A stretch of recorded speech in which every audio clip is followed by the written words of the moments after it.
Welcome to the stream, everyone. Just setting up still.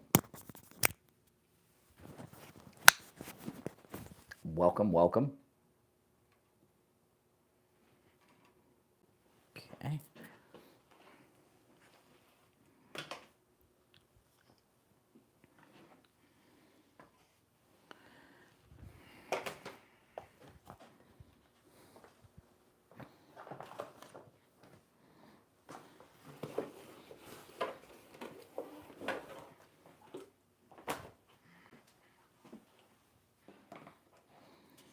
I can't believe it's Thursday already. Welcome, welcome.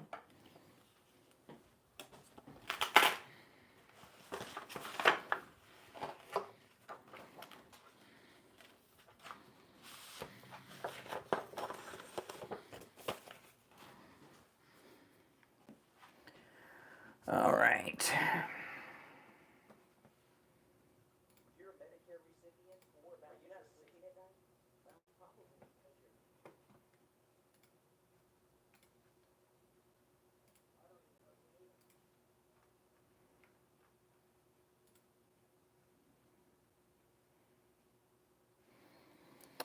All right, we will be live in just a few short minutes.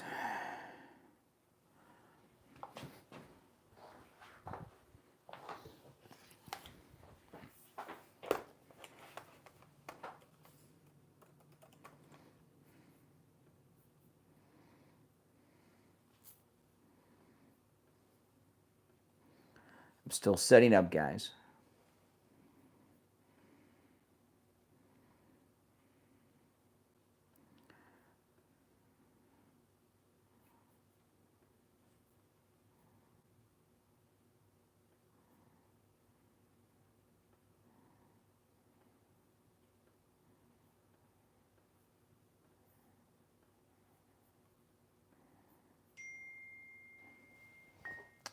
All right. That's Mike at the radio station telling me the exact time we're going to be on.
All right. We'll be live shortly.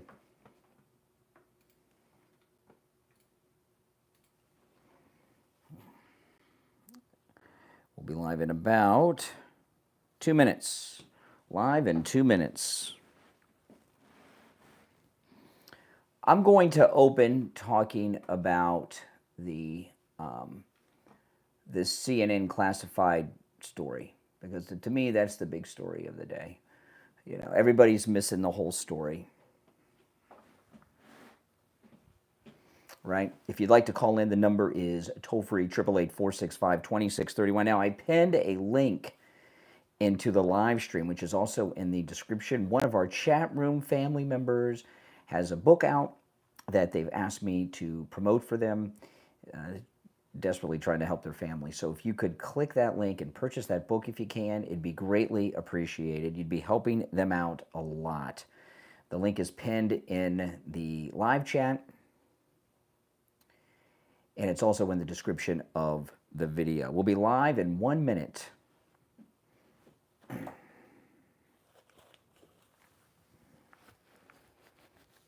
We got a lot to cover today.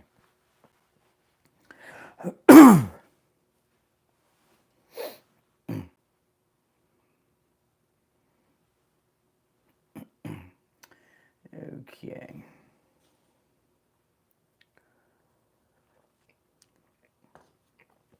That coffee is way too hot to drink. Way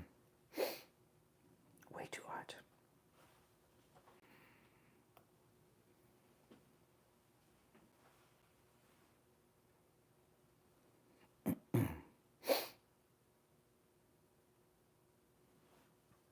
All right, 20 seconds.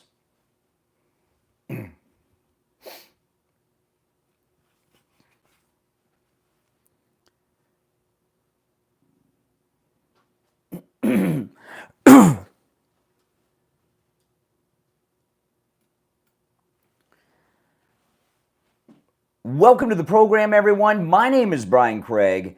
You are listening to Florida's longest running radio show, The Steve Kane Show, on the radio since 1977, celebrating 48 years on the radio. We've got a lot to cover today, a lot.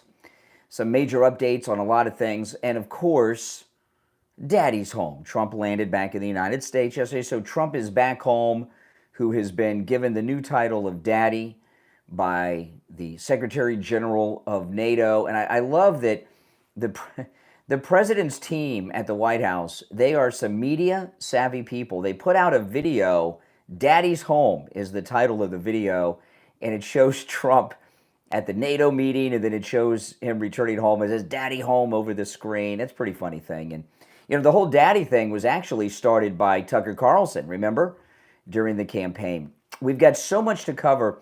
I'm going to start with this classified briefing story. On yesterday's show, I was ahead of everybody in the media on two things, the New York race and what has to be done, and this classified docs case. But this CNN classified documents story, no one, other than me, is covering the main story. Everyone is doing that old-fashioned burying the lead. Burying the lead. The real story is not what's being covered. The real story that's being asked and discussed and printed and endless discussions about for a couple of days now. They even were asking the president about this at the NATO press conference, which was just multiple questions about it. The question isn't about the attack or the effectiveness of it. They're reporting that the attack was ineffective because, the liberal fake news media always want a negative story about Trump. But that's not the story. The story is not how effective or ineffective it was. We know it was effective. We got the ceasefire now. The ceasefire is ongoing.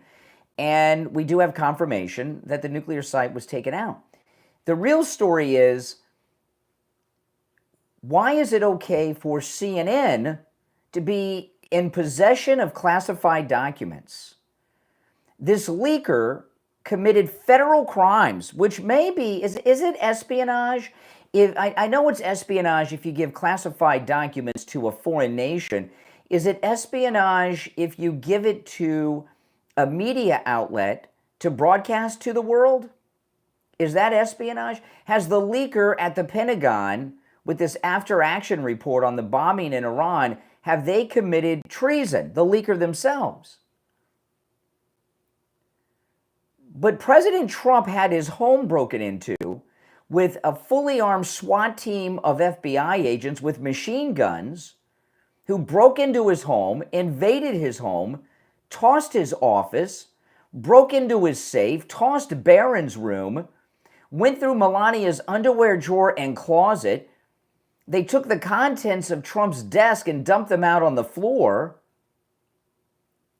because they said that he had a classified document he wasn't supposed to have.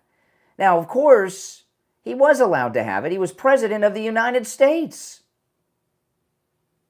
And he wasn't broadcasting whatever documents they thought he had. So why was a federal SWAT team called in to break into the home of a president of the United States? But CNN, what they're doing, I do believe, is treasonous. And let me tell you what they're doing. First of all, they're in possession of classified military Pentagon documents involving an ongoing military action. The results of these reports and the behavior of Iran could cause more bombings. It may not be over yet. So they're in possession of these illegal documents. That's one. And it would seem a whole bunch of people about. And they're not just, Trump's documents were properly secured in Fortress Mara Lago. He legally had the right to have them. We know this, even the court agreed. CNN has no authorization or secret clearance. So not only are CNN in possession of classified documents given to them by someone who stole them illegally and gave them to them, they're broadcasting to the world, which would include the enemy, information about the effectiveness, according to the documents they have, on the attack on the nuclear facility.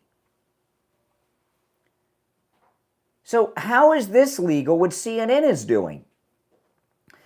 Because we were told that to have classified documents without a security clearance and giving them and having them without authorization is a crime. In Trump's case, they charged President Trump with a crime for that.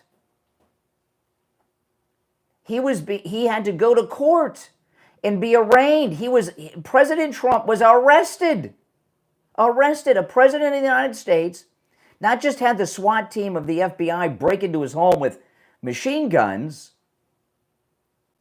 but they arrested President Trump, and he had to show up for an arraignment at the federal courthouse in Miami. Remember that? So what's going on with CNN? Should Kash Patel and Dan Bongino be busting into the CNN headquarters and taking the computers and other electronic devices of these people that are in possession of these classified documents?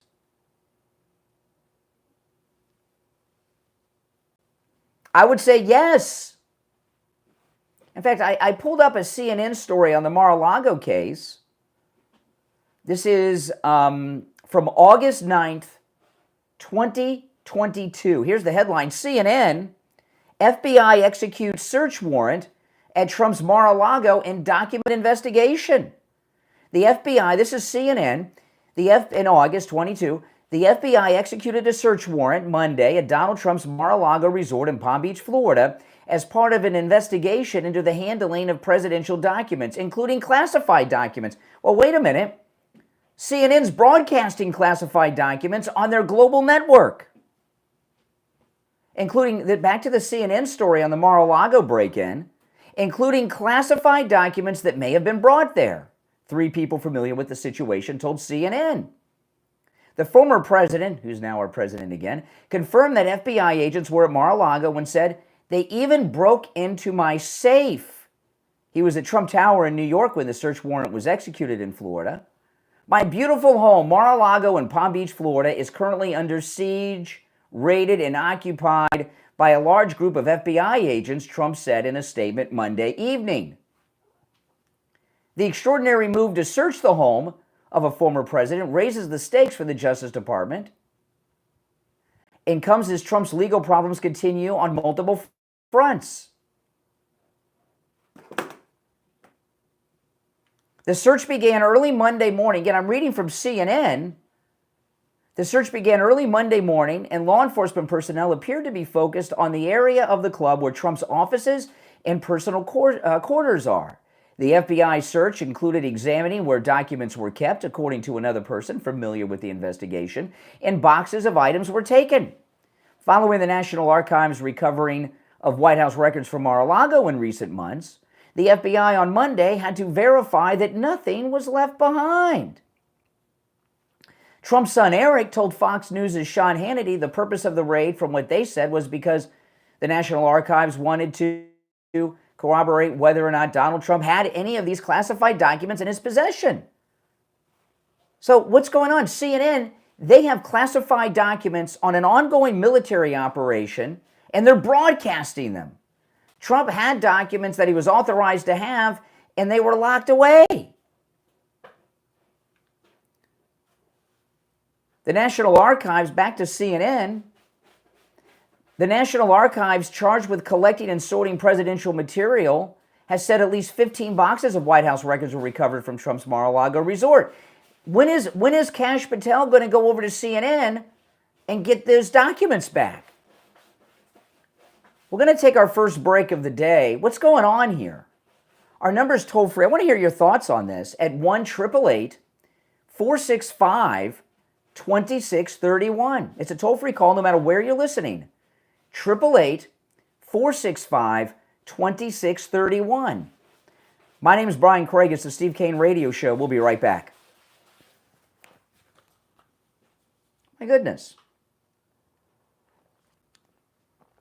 Now, guys, I put a link in there to a book. One of our chat room family members has a book out that they're trying to help themselves and their family by selling copies of it. If you could click that link and purchase a copy, you'd be helping them out a lot. The link is pinned in the live chat, and there's also a link to the book in the description. It's called The Flower Story, okay?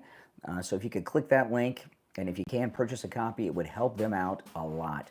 So give me a call about this at 1-888-465-2631. I mean, this is insane.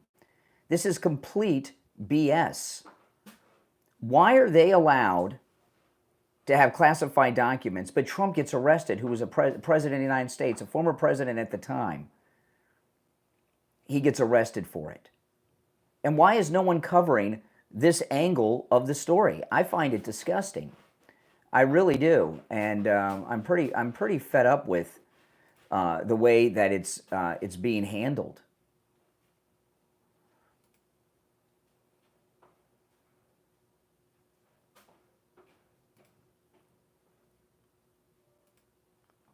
Let's see here.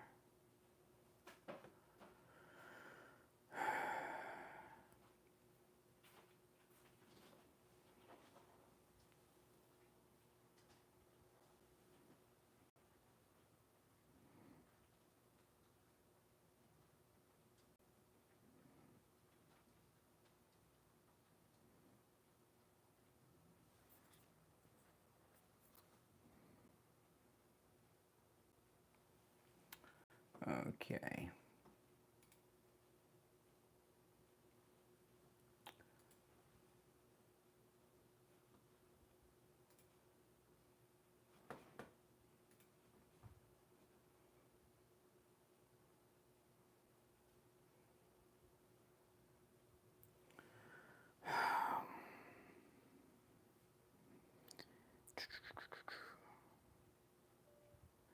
We'll be back shortly.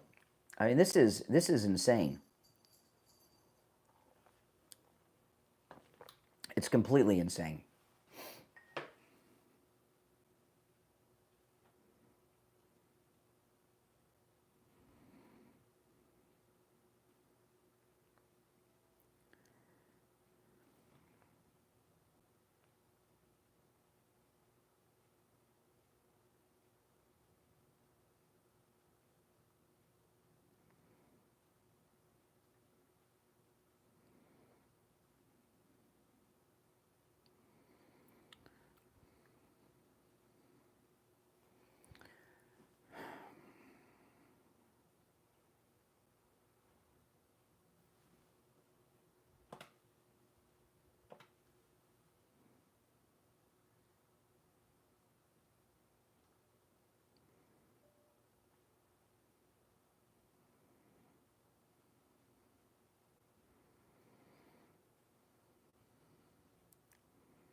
I'm still setting things up.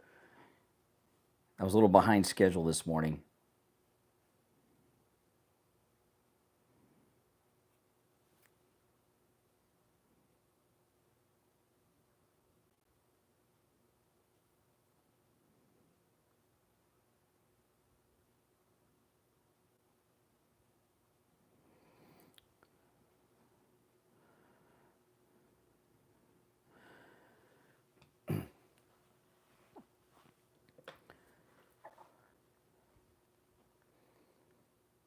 Welcome back, everyone. I'm Brian Craig. It's the Steve Kane Show. So President Trump gets arrested for having classified documents as a president of the United States that he legally had, but CNN can have classified documents about an ongoing military operation, broadcast them to the world and to the enemy, and that's okay? I'm trying to get to the bottom of this.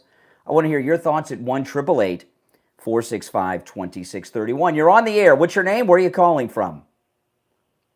Nick Avery. I'm calling from North Carolina. Yes. What's up, North Carolina? I just wanted to say that I think people like you are the problem with this country still supporting a terrorist after watching him try to drag us into another war in the Middle East that we have no fucking business. There we go. First dump of the day. First dump of the day. You know, oh boy, I tell you. First dump of the day. First call, first dump. You know, was that a woman talking that way? Man, oh man. We have very few rules on this program. One of them is you cannot use profanity, okay? One call per day, and you cannot use profanity. And it seems to me that liberals are pretty much incapable of speaking without using profanity because they're angry and mental patients. Now, you guys know PJ. He calls from time to time, PJ. He goes on our cruises. He's a good guy. I ran into him a couple weeks ago over at Friendly Tire in Margate. Well, PJ, his name is PJ Gladnick, and he's a writer with Newsbusters.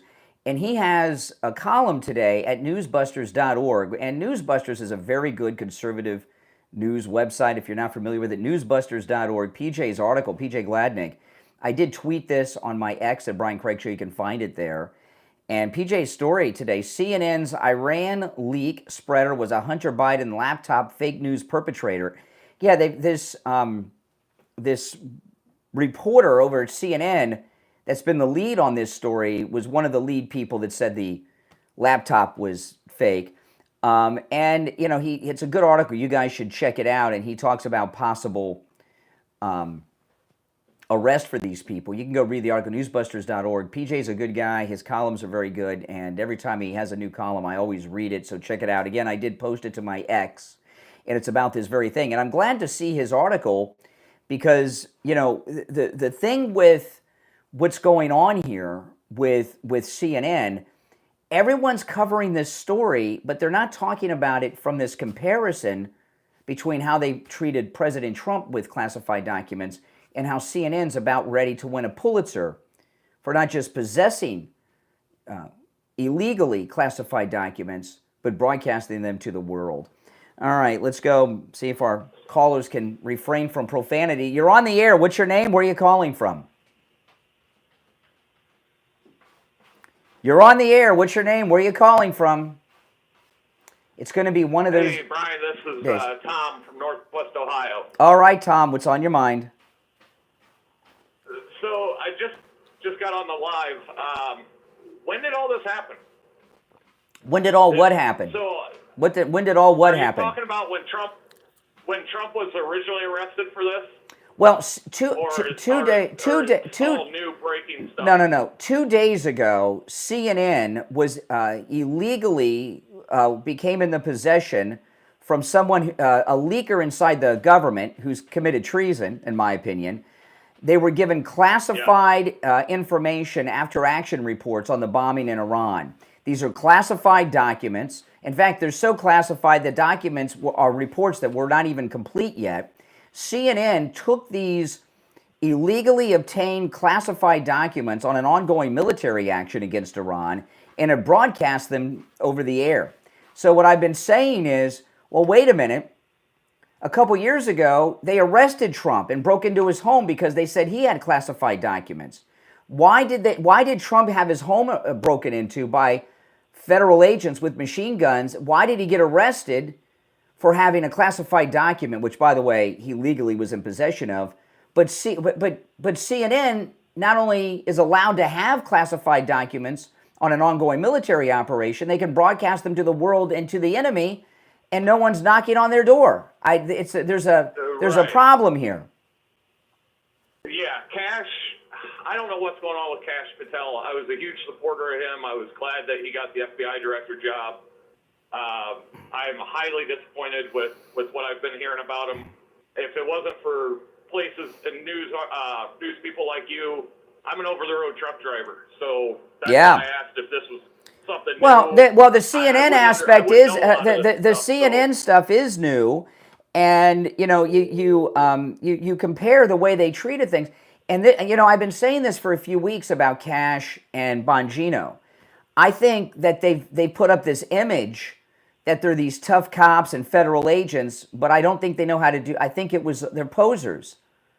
I think they're posers. I agree completely. They don't. I completely agree. I think that they buffaloed all of us, to be honest.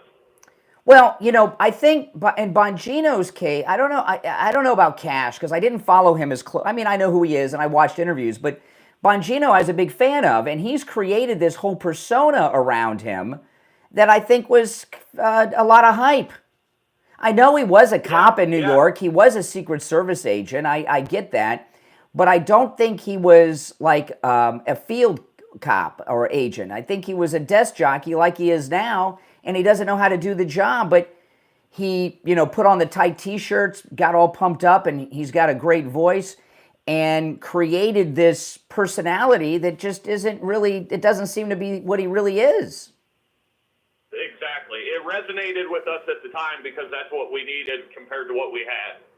And I think, unfortunately, a lot of us now are sitting here completely baffled on where they really stand because there's no clear way to tell where they're actually headed with what they're doing and where they stand. Yeah. I know more about Cash than Bongino, and I don't want to take up much of your time. I greatly appreciate you taking my call. Yeah. And again, I thank you for keeping guys like me informed because. Well, thank you. Without guys like you, I wouldn't know half the stuff. So all right. I appreciate it. Well, I appreciate you. Thanks so much. He's a long haul trucker. You're on the air. What's your name? Where are you calling from? Jeff from Maine, Brian. Hey, Jeff. What's up? Hey, I just don't think that, you said you think Bongino had a desk job. I believe he was very experienced. We've gone back and forth on this. I do believe there's things going behind the scenes with Bongino and Cash. I just trust Trump. With this leak, Brian, can you imagine if that was Obama president and a Republican didn't it? Well, first of all, I always trust Trump, but maybe Bongino fooled him, and I think what we got is a padded resume here of abilities is what it sounds like to me. I mean, there was a major FBI press conference in LA during the battle for LA a couple weeks ago. Bongino wasn't there. They arrested our president for having classified documents after they broke into his house, the FBI, with machine guns. But CNN can broadcast classified documents on an ongoing military operation, and they're not over there. I'm sorry. This is outrageous. And that hypocrisy of the difference between a Democrat and Republican or conservative liberal, however you put it, when it comes to justice is one of the biggest things we hope Trump would change. Yeah. And I believe that's coming, Brian. In my heart of hearts, I believe that's coming. And that the Democrats are sinking themselves, and it's getting worse from day to day. And what we're going to see is in the midterms and in 2028, the result of what's going on. I do believe in the bigger picture. Do you understand what I'm trying to say? Yeah. I hope that Cash and Bongino step up to the plate and have this massive deluge. I want to see. This is what. Listen. This is, I want to see a high-profile arrest of the leaker who's committed a major crime. That's what I was just going to say. And the cuff should be put on him by Bongino or Cash. Okay, this is a high-profile story. Yeah, exactly. By both, Brian.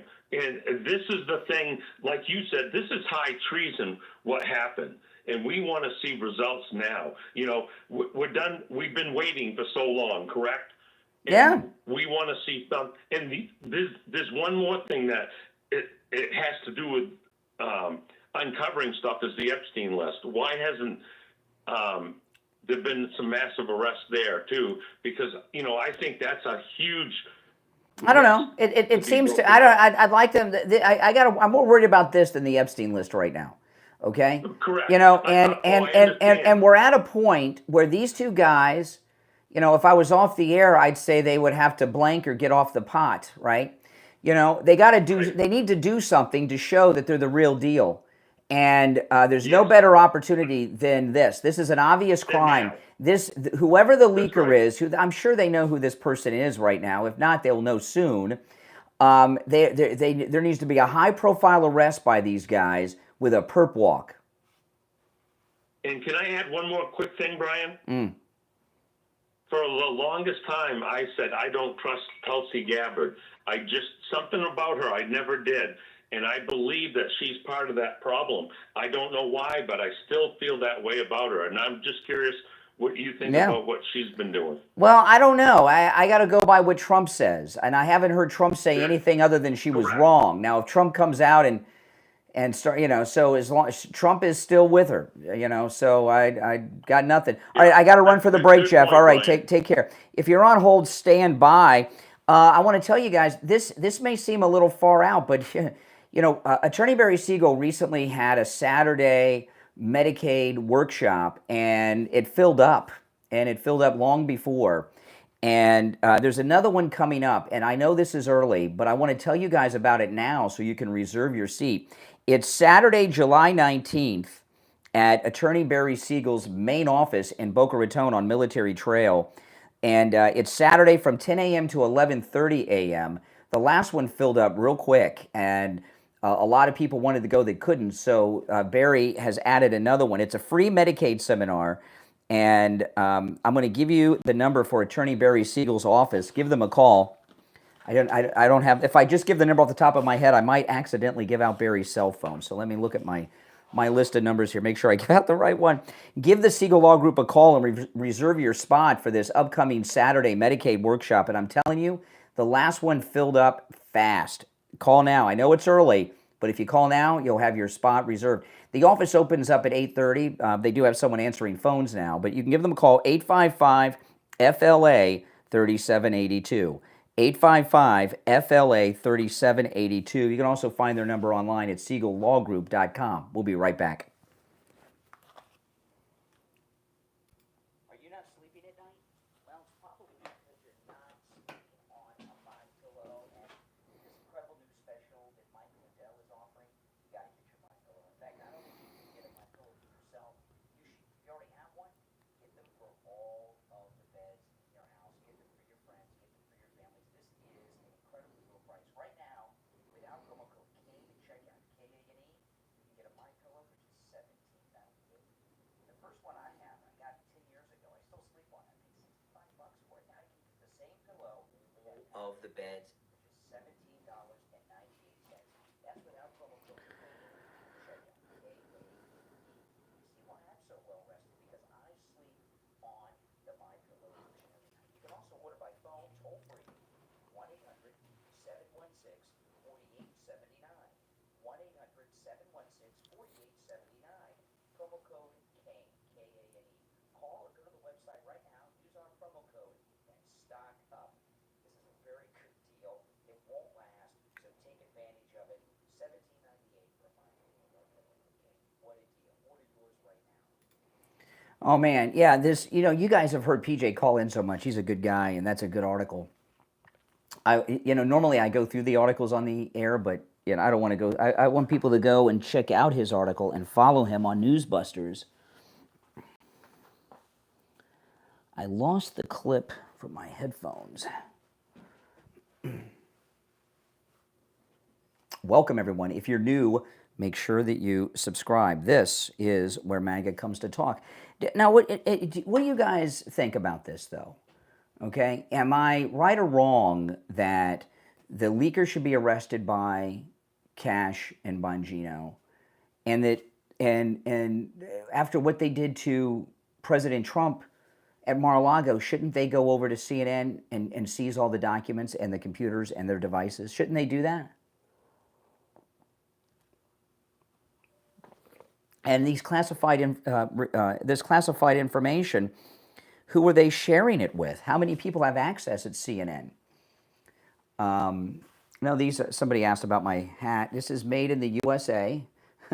These official Trump hats from the Trump store, made in the USA. Always, guys, people ask about that a lot. Now, not all of my MAGA hats are made in the USA, but the ones from the official Trump store definitely are.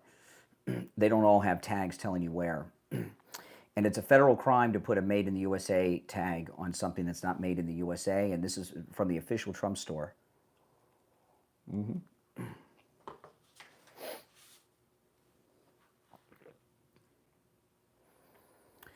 We will be back shortly. Again, make sure you subscribe if you're new. If you're on hold, stand by. If you'd like to call in, the number is toll-free, and it's pinned in the live chat, 888-465-2631. 888-465-2631.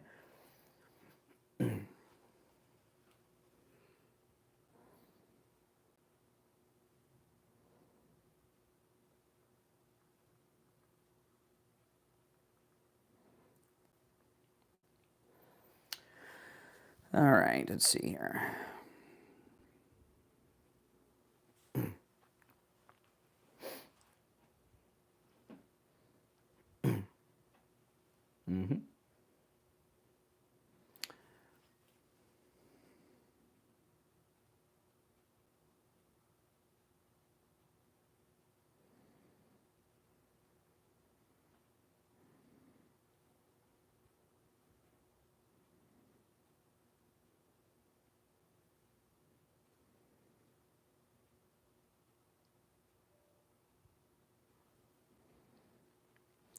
We'll be back in 30 seconds. Oh, God, no, my hairline is not receding. Are you kidding me? I haven't lost a hair. I have too much hair. I have to get it cut so much.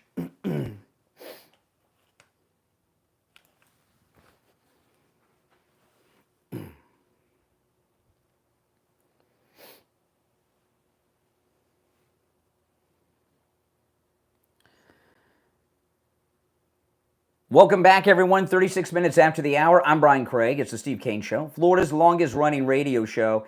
We're talking about CNN in the possession of classified documents that they're sharing worldwide on the air after President Trump was arrested for legally having classified documents. That's what we're talking about here. All right, to the phones we go. You're on the air. What's your name? Where are you calling from? Hi, Brian. This is Sandra from Indiana. It's a different one. Hey, Sandra. I'm calling in about this. I feel that there is a mole that somehow got confirmed. And plus, I wonder if anybody thought, is there a stenographer that takes notes during these meetings if they are not leaking the information out? And it is really sad that people that do this will take money, will let themselves get paid off instead of loyalty to their country and to their president, and that these liberals, because of the hate of one man, are willing to destroy America over their hate. Well, you know, I'll tell you, I don't think that there's a mole in the cabinet that leaked out this information. You know, the staff of these different offices, a lot of them are lifelong federal workers, and those people tend to be liberals. So this is whoever leaked this is the type of person you would usually see on a James O'Keefe video trying to impress a date over a meal, telling them all kinds of stuff. A Trump hater that is in the bureaucracy, committed, I believe, treason and perhaps even espionage. I mean, if you give classified information about an ongoing military event, which the bombing of Iran is ongoing, because they could go back and do it again, and you give it to CNN to broadcast it to the world where even the enemy has access to this classified information, how's that not treason? And should Kash Patel and Bongino go over to CNN and start arresting people and taking their computers and phones who are in possession of these classified docs? I have lost confidence in those two, And if you remember, when Hamas went in to invade or start the attack with Israel on the 7th, they actually had a CNN reporter with them because you could see the microphone that said CNN. Yeah, remember when CNN was part of the team that broke into Roger Stone's house at 6 in the morning? I mean, yeah. But there is somebody high up that gets this information. Well, my guess is that at the level that this information was at, it's highly classified, an incomplete report. They probably know or already who did it, or have it down to a couple of people. It's not, there's, It's just sad that money means more than loyalty. I wouldn't say that. I wouldn't say this person did it for money. They may have done it out of their Trump derangement, out of their hatred of President Trump. Yeah, that too. But it just makes me sick. People want to destroy America just because they don't like Trump. That's right. I know, it's crazy. All right. Appreciate the call. No, you're right, Sandra. You're right. Appreciate the call. You can tell she's upset. I know. I get it. You're on the air. What's your name? Where are you calling from? This is Mike from Louisiana. Hey, Mike. How you doing? You know, this leaker with these documents, one, the leaker should probably at best be going to Leavenworth or someplace like that. Yeah. But CNN, CNN itself, not just the reporter. The reporter should be going to jail as well. But CNN, what can you do to a network other than get the FCC involved? Yeah, there's no oversight with this. They've people will say, well, if you're in media, it's okay to have classified documents if you're a journalist. There was a case, the Pentagon Papers with the Washington Post during Vietnam. The Washington Post was given a bunch of classified information, and it went through the courts, and there was a ruling that because it's illegal to be the leaker that takes the classified information and gives it to the media, but it's not a crime for the media to possess them, is what the courts ruled at the time. Now, I don't know if that's settled law or if that's an isolated incident, but I do know this. If you have Twitter, if you have a Twitter account, your X, your media, the definition of media has changed. So Trump is media. He owns an outlet, True Social, right? And he's big on the social media. Anyone that uses the internet now and posts to social media is media. And I'm media. Is it okay? Would CNN be okay with me having classified documents? If I had classified these same documents that CNN has, if I was in possession of these classified documents, what would happen? And I'll remind you guys, the feds broke into many people's homes for that Ashley Biden diary. Remember that? They broke into Giuliani's apartment in New York. They hauled James O'Keefe out in his underwear over the Ashley Biden diary, and that wasn't even classified information. That was just Ashley Biden's personal diary that she left behind at the rehab. So there's something wrong here. All right, appreciate the call, Mike. Listen, what I'm mostly frustrated with is no one in the media is talking about this in the way I am, with this comparison to how they treated our great president. Okay, you missed your chance. What number? Okay, if you're on hold, hang in there. 1-888-465-2631 is our number. And it's a toll-free call no matter where you are listening. And, a lot of people also say, well, nothing's going to happen, or the double standard. I'm not here to say, I'm not giving them a pass. The Pentagon Papers is a whole nother thing. And it burns me when people say, well, there's that double standard. So what? When you say that, you are giving them the free pass that they think they are entitled to. And I'm here to tell you, I'm not giving anyone a free pass, especially these people. Now, I want to talk about Friendly Tire and Margate. I ran into PJ over at Friendly Tire and Margate a couple weeks ago, And I've been a customer at Friendly Tire for about 20 years. He has thousands of used tires in stock, by the way. He got a whole bunch of new used tires as well. And he has very good used tires at great prices. And the first time a couple of times I went to Friendly Tire, I got used tires. He asked me, you want new or used? I just said, I assumed that the new tires were outrageously expensive for my four-wheel drive Jeep Wrangler I had at the time. And one day I just asked him, well, what are the new tire prices? And when he told me, I said, no, not used, new. And he's like, no, that is the new. And I was like, oh my goodness. So, you can get brand new tires out the door and on the road for as low as $70 a tire. That's amazing. And out the door and on the road at Friendly Tire, what I mean by that is Friendly Tire doesn't charge you to balance the tire, mount the tire, or dispose of your old tires, okay? It's a pretty good deal. Very, very affordable prices. And I see people with every type of vehicle you can imagine, at every income level. I've run into listeners over there with new and classic Vettes and Porsches and everything you can imagine. And I've run into listeners in rust buckets, and everyone goes to Friendly Tire in Margate. If you have a Tesla, he's got the special tools needed for Tesla tires. And by the way, just incredibly low prices. We have listeners that drive more than an hour each way just to go to Friendly Tire. On one of my cars, I have run flats. Holy smokes. The prices on run flats is so low at Friendly Tire in Margate, it will blow your mind, okay? No matter what type of vehicle you have, he can help you. You know what a lot of people do, too, that have leased vehicles? Because, when the lease is up, you don't want to get dinged on the tires. I run into a lot of listeners who lease vehicles, and when the lease is up, they go and get the new tires at Friendly Tire because the prices are so good. Give Mike a call.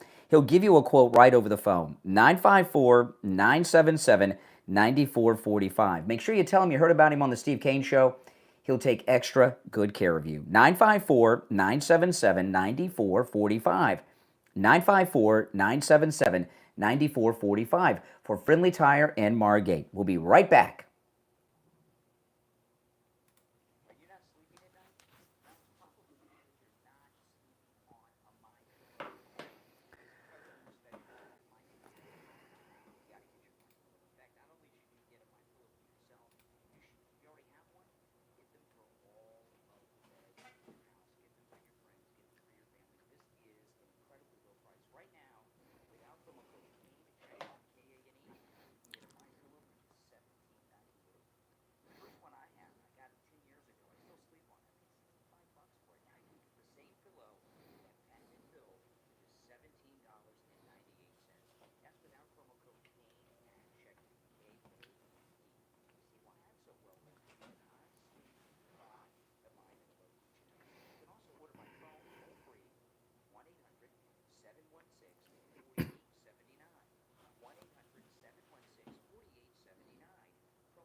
All right, guys. Hey, that, by the way, that MyPillow commercial, I recorded that in my podcast studio that I just set up a few weeks ago. I am so disorganized this morning because I was having some issues before the show, and I can't find all my stuff. Okay, that.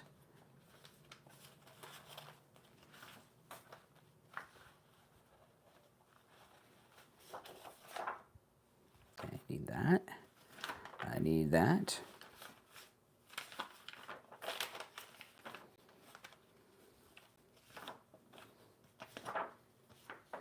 There it is.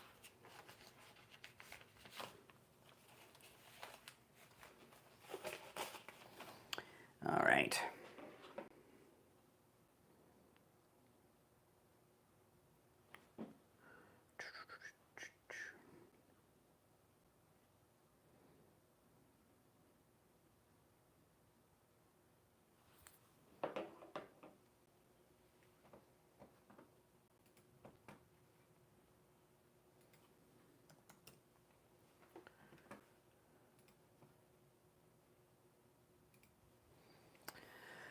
All right.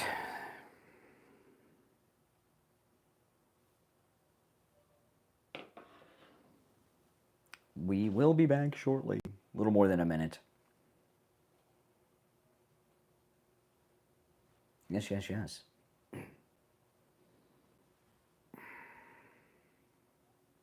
Welcome. If you're new to the program, welcome. This is where MAGA comes to talk.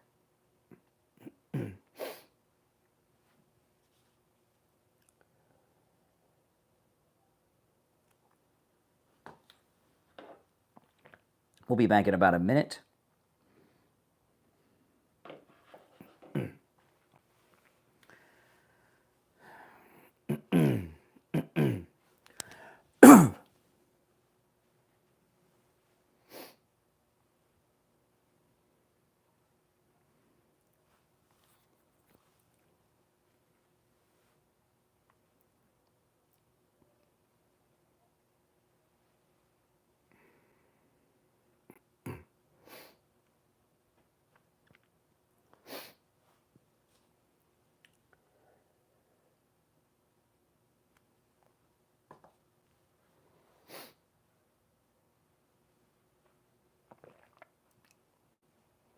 Okay, stand by.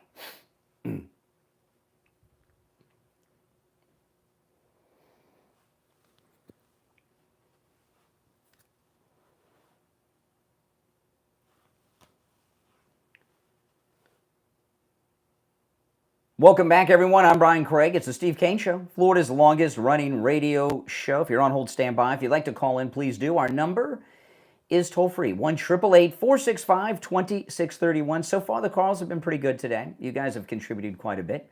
888-465-2631. This morning, I was thinking about taking a trip because I did not realize that the Alligator Alcatraz that they're building is in South Florida. I had no idea. And I know where it is. It's down in Miami.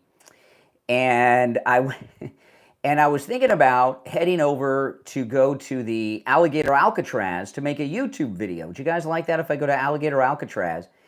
And I know where that area is, but I haven't been there in a long, long time. And there's so much development going on in Florida all the time. So I went on the maps to find the best roads to go to get there. And it is out in the boonies, man. I mean, it is the Alligator Alcatraz. It is so remote, deep in the Everglades. I'm thinking that if I go, I might rent a car. Because, well, I'm certainly not going to take my new car there. And I don't even know if I want to take my old car there, right? It's so out in the middle of nowhere that I might rent a car, because who cares about the rental, right? and head out there. But it's so deep in the Everglades that it's about 90 minutes from my house in Boca, even though it's in Miami. It's in Dade County. It is. I mean, if you were to see where it is, the Alligator Alcatraz that will be operational this summer, it's more remote than Alcatraz Island. There's nowhere to go. There's nowhere to go. So I will be going there soon. I don't know when. I was thinking about going today until I saw exactly how deep in the Everglades it was and how far it is each way to get there. And then when I get there, I don't even know if I'll be able to put it's in such a remote place that I don't even know if I'll be able to pull the car on the side of the road. That's why I'm not so sure about taking one of my cars, because if I have to pull off into an Everglades area, I don't want to be taking my car necessarily into the glades. But if you are in the Alligator Alcatraz and you escaped, you wouldn't make it. You would not make it. There's nowhere to go. And the only place you could go would be to surrender to the guards looking for you. It is bad. In fact, it's so remote, I'm a little nervous about going to Alligator Alcatraz. But I'll go there soon. I don't know if I'll go today. I will try to go over the weekend if I can. And I'll make a video and show you guys on YouTube. All right, let's go. You're on the air. What's your name? Where are you calling from? Hello? Yeah, you're on the air. You called me. What's on your mind? Not much, apparently. See, we started off good on the calls today, and then it's been a... But, and I'll tell you, just let me finish about the Alligator Alcatraz. When I was a kid in the late 70s, my father was a prison guard at a maximum security prison here in Florida in Belgrade. And that prison, at least in that old form, those old buildings, is no longer operational. I was in Belgrade a couple years ago. I went by the prison, and it was a work camp. You ever see Brubaker? Remember that movie Brubaker? It was kind of a prison like that. And that prison, it was a work camp with farms and everything where the prisoners worked. It was a maximum security prison, no air conditioner or anything, in Belgrade, which is kind of like on the, I guess it's on the lower southeast side of Lake Okeechobee. And it was so incredibly remote. I mean, there was nowhere to go there. That is like a metropolis compared to the Alligator Alcatraz. And, one of the things that, this is one of the things people don't understand on the left, because the country, in so many ways, has gotten so soft, right? Alligator Alcatraz is meant to scare people. You don't want to, who wants to go there? And I'll tell you, I'm a little nervous about just driving there because of the remoteness of where it's located out in the middle of the Everglades. And I know it's an old closed down airport that they're refurbishing. There's a lot of things that they were going to build in the Everglades that are partially built, and there was another airport they built out in the middle of the Everglades they never completed that was going to be for supersonic jets because of the noise, and they wanted to have the airport out in the middle of the Everglades. But the Everglades it's not just the pythons and the alligators, which are bad enough, but the muck. You think you're on land and you're not. You sink in that muck and you're stuck. It's like glue. And I remember in the 90s, there was a major plane crash in the Everglades. ValueJet. Anybody remember ValueJet? And it crashed nose first. I remember I was at the Fort Lauderdale Air Show the day of that crash. It crashed nose first into the Everglades. And I remember the news helicopters flying over the scene of the crash, and they were giving you an aerial view. You couldn't see the jet because it had sunk in the muck, which is, it's kind of like glue. It's kind of like quicksand. It's a mixture of all those things. And the grass out there, the sawgrass, it is like a saw. It's like a razor. It will cut you. So you've got the sawgrass, which by itself is deadly as knives. You've got muck, which you sink into like quicksand and you can't move because you're like glued in. Plus you have the alligators, which will eat you. The alligators don't just eat you. What they do is they drown you, alligators, and they put you under a rock or something and soften you up and come back and eat you later. And now it's infested with pythons, because there was a big trend in the early 2000s, late 90s of people having pythons as pets. They got too big. People let them loose in the Everglades. And a lot of people believe that pythons are now the top of the food chain in the Florida Everglades, not alligators. And I've seen videos online of the pythons killing alligators. It is a scary place. And the scariness of it is a deterrent from ending up there. So if you're an illegal in Florida, what are you going to do? Are you going to risk going to Alligator Alcatraz, or are you going to self-deport? And I would think most people, if they had a choice, would self-deport as opposed to going to this unair-conditioned, dangerous Alligator Alcatraz. It's not a secret location. If you look it up online, if you're not a local, you may not understand how remote it is. But if you are local, you'll be like, holy smokes. There are people that have lived their entire lives in Miami that don't know about the area that the Alligator Alcatraz is in. Now, I noticed this morning, oh my goodness, I was on the road this morning, and I saw thunder and lightning out over the ocean this morning. I mean, and yet it's hurricane season, it's rainy season. And if you got a wet spot on your ceiling, you have a leak in your roof. You want to call Tom LaPorta at LaPorta Roofing. He can handle a roofing job of any kind, residential, commercial, municipal. He works with every type, not just of structure, every type of roofing material. He can handle a job of any size, whether it's a single family home, a single office building, or an HOA with over 300 units. He can handle it. He's a good MAGA guy. If you need just a simple repair, he'll do it. He won't sell you a roof you do not need. And he gives out his cell phone, and this is his actual cell phone because Tom and I text a lot, and this is the number that he texts me from, 954-604-4602. 954-604-4602, and online, LaPortaRoofing.com. Take care of that leak before the rains and the storms come. It is hurricane season. All right, 1 hour down, 2 to go. It's the Steve Kane Show. My name is Brian Craig. We'll be back right after our top of the hour break.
Okay, all right, we will be back shortly.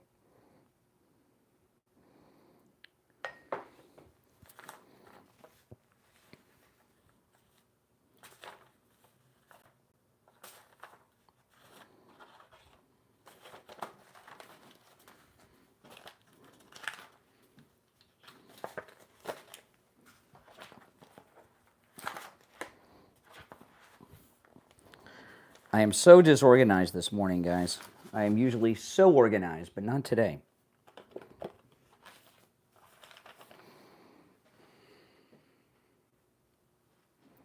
One minute, we'll be back.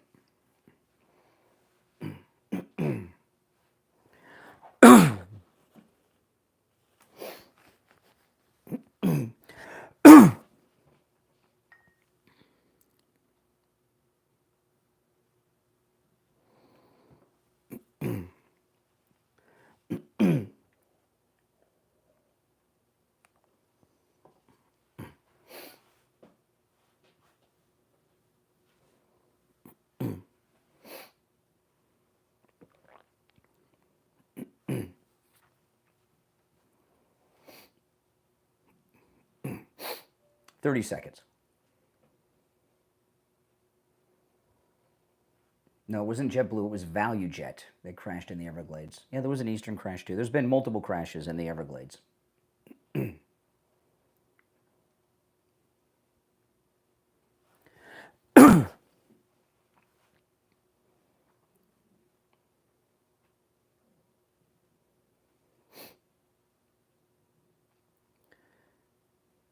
Hour number 2 has begun. I'm Brian Craig. You're listening to Florida's longest running radio show, The Steve Kane Show. Before I get back into Trump, I wanted to play this idiot, Jamal Bowman, over on CNN.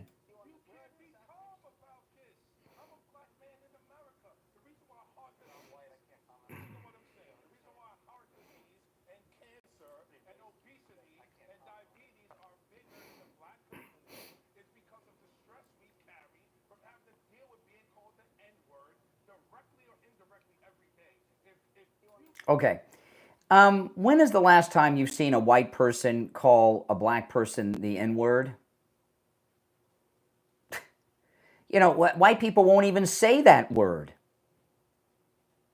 The only time I hear the N-word used, in particular people being called the N-word who are black, are by other black people. So, you know what I wonder about Jamal Bowman? Well, good, you know, this is the guy that set off the fire alarm, remember? Interrupted government business during that House vote. He's no longer in Congress. That's a good thing. So this is what I wonder. Is he hallucinating to think that people are calling him? You know, Jamal Bowman is a jerk. I saw him yelling at his own staff once on stage during a speech. And no one likes this guy. No one likes this guy. Even his own staff that he was reprimanding on stage in front of a crowd. It was an event he was at with AOC. There were a lot of people there. And Jamal Bowman, who's a very unpleasant person, like a lot of people, are not into taking personal responsibility. So instead of saying, well, you know what, I act like a jerk and people don't like me, he blames skin color on it. But think about this. When have you seen a white person call a black person the N-word in your life? And if you've ever seen it, when was that? Now ask yourself this. When is the last time you saw a black person call another black person the N-word? I saw that this week. Right?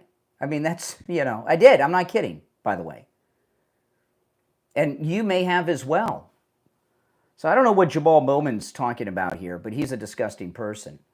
Now, I want to talk, though, about this great thing yesterday that happened when the Secretary General of NATO called President Trump Daddy. And this has caused a lot of meltdowns in the press and around the world because, you know, Trump derangement syndrome is deep in the bones of so many people. But, you know, here's the thing, okay? You know, it's summertime, kids coming home from college. What happens when kids go to college? Right, they start doing all kinds of things they shouldn't be doing. Sex and drinking and drugging and everything else. That's part of college life. You ever see, I've seen this in my life, mostly with girls, but the girls come home and they gain that weight because they've been drinking and things like that.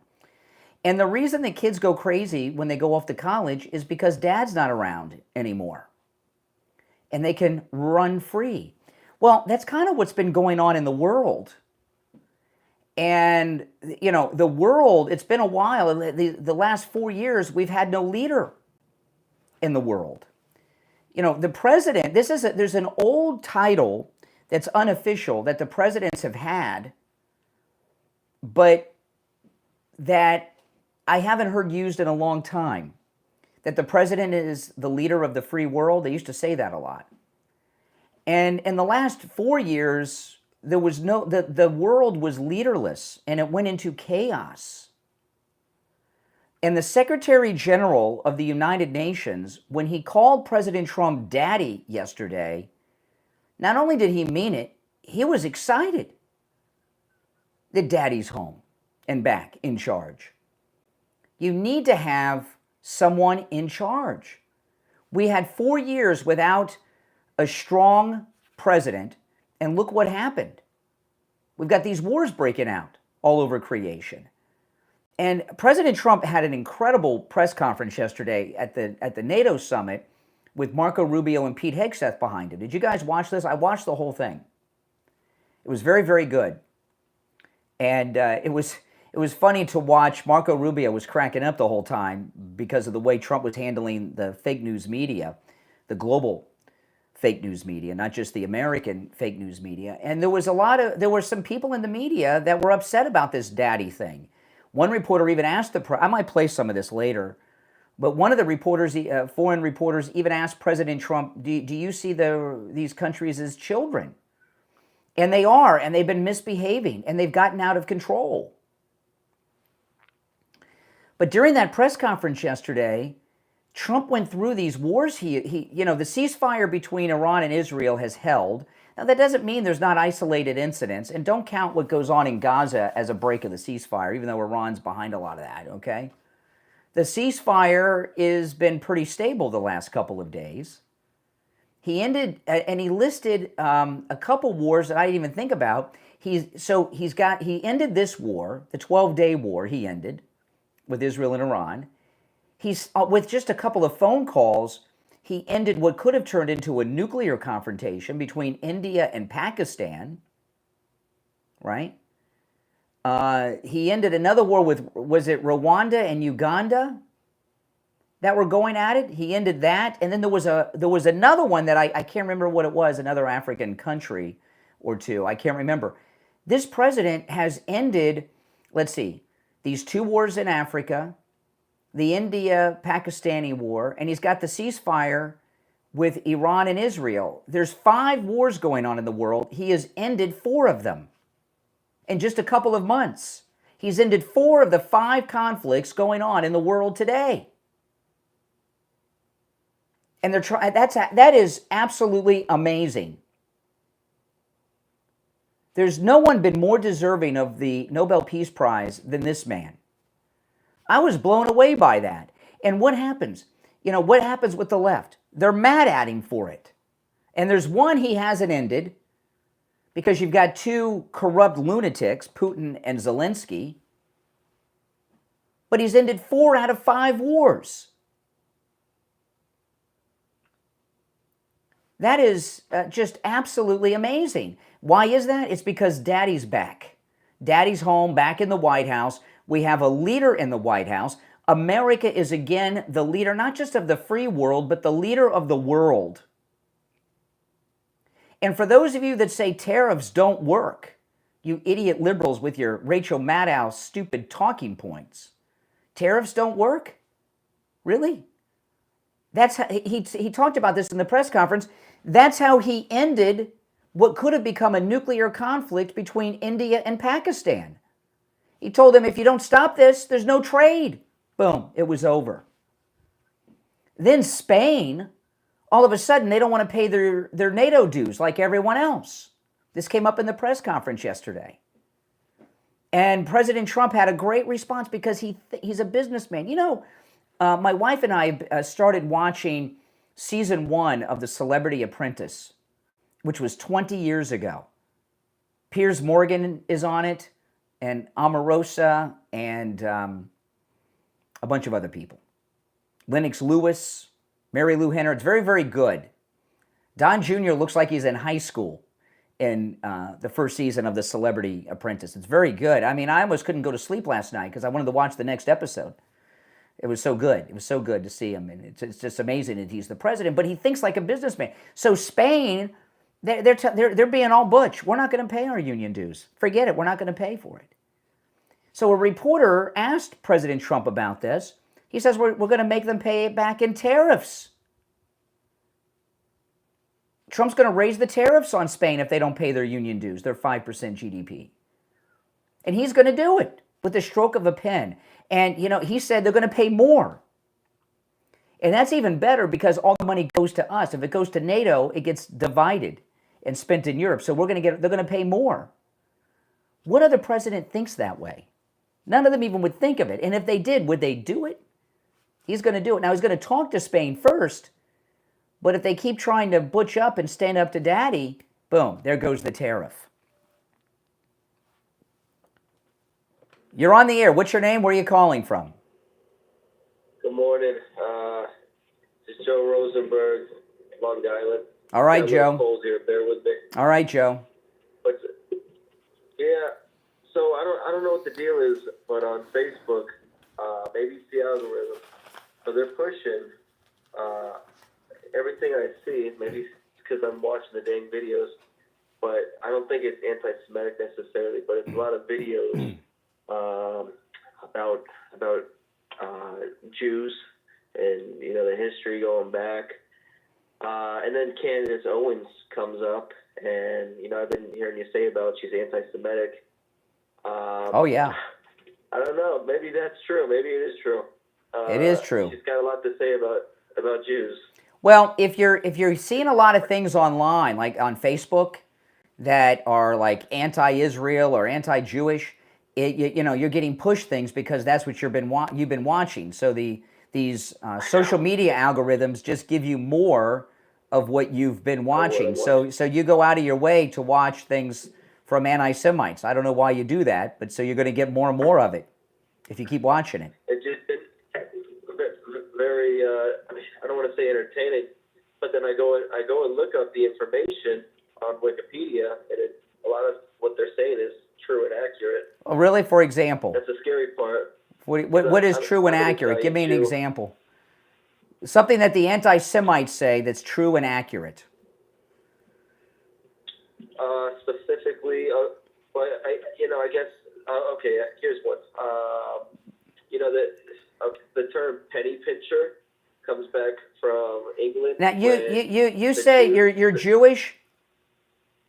Well, yes. What kind of Jew are you? What kind of Jew are you? Not a Hasidic Jew, but so let me just. No. There's other. You said you're not Hasidic, so what kind are you?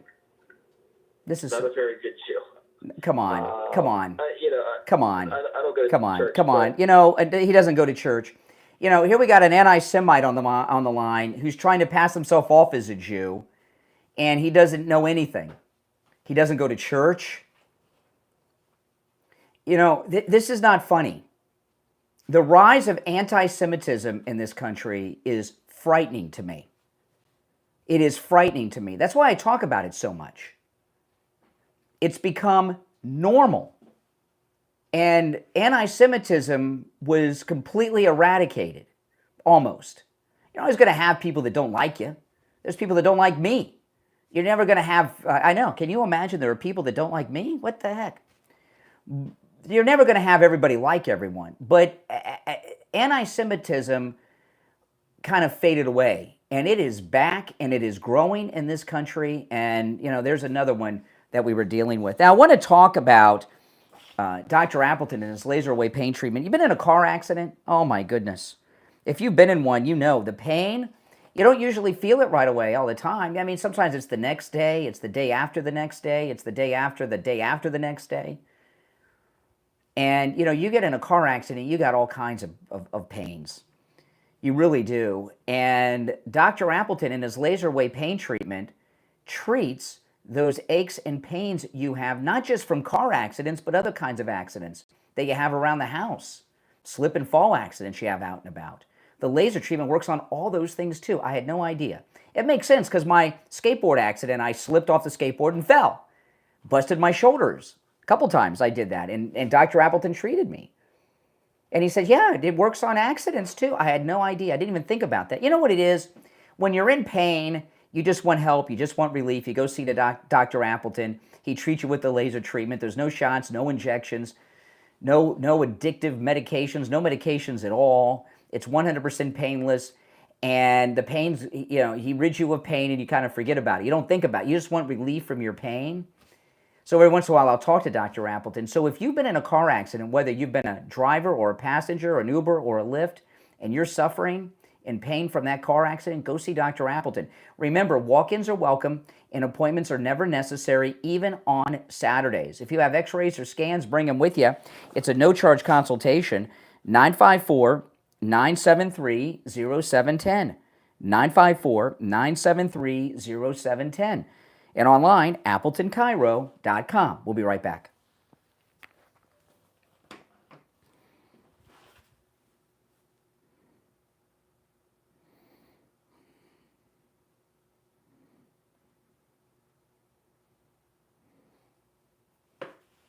If you're on hold, hang in there.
If you're on hold, hang in there.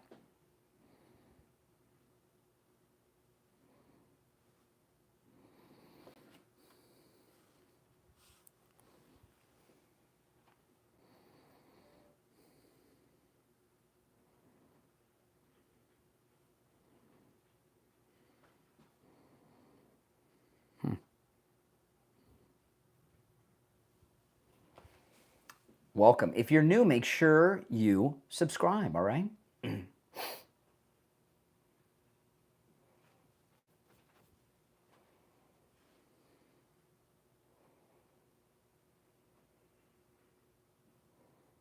We'll be back in a little more than a minute.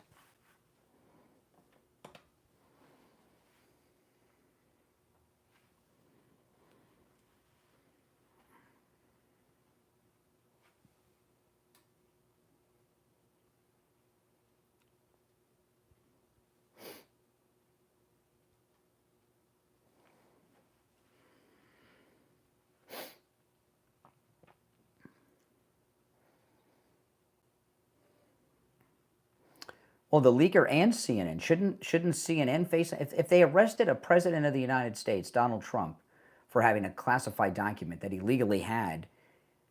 Why is it okay for CNN to have classified documents? Why? Shouldn't they be arrested too?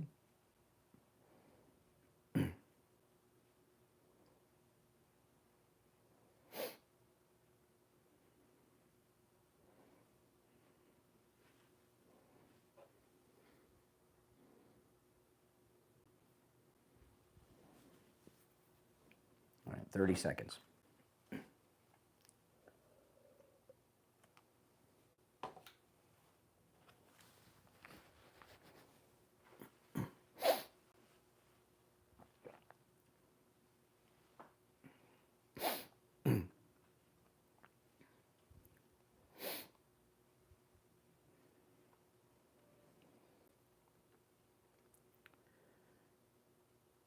Welcome back, everyone. I'm Brian Craig. Coming up on 22 minutes after the hour on this Thursday morning, I'm going to go back to the phones. We've covered a lot, but I am going to go back on that CNN story in a little bit because it's very important. You're on the air. What's your name? Where are you calling from?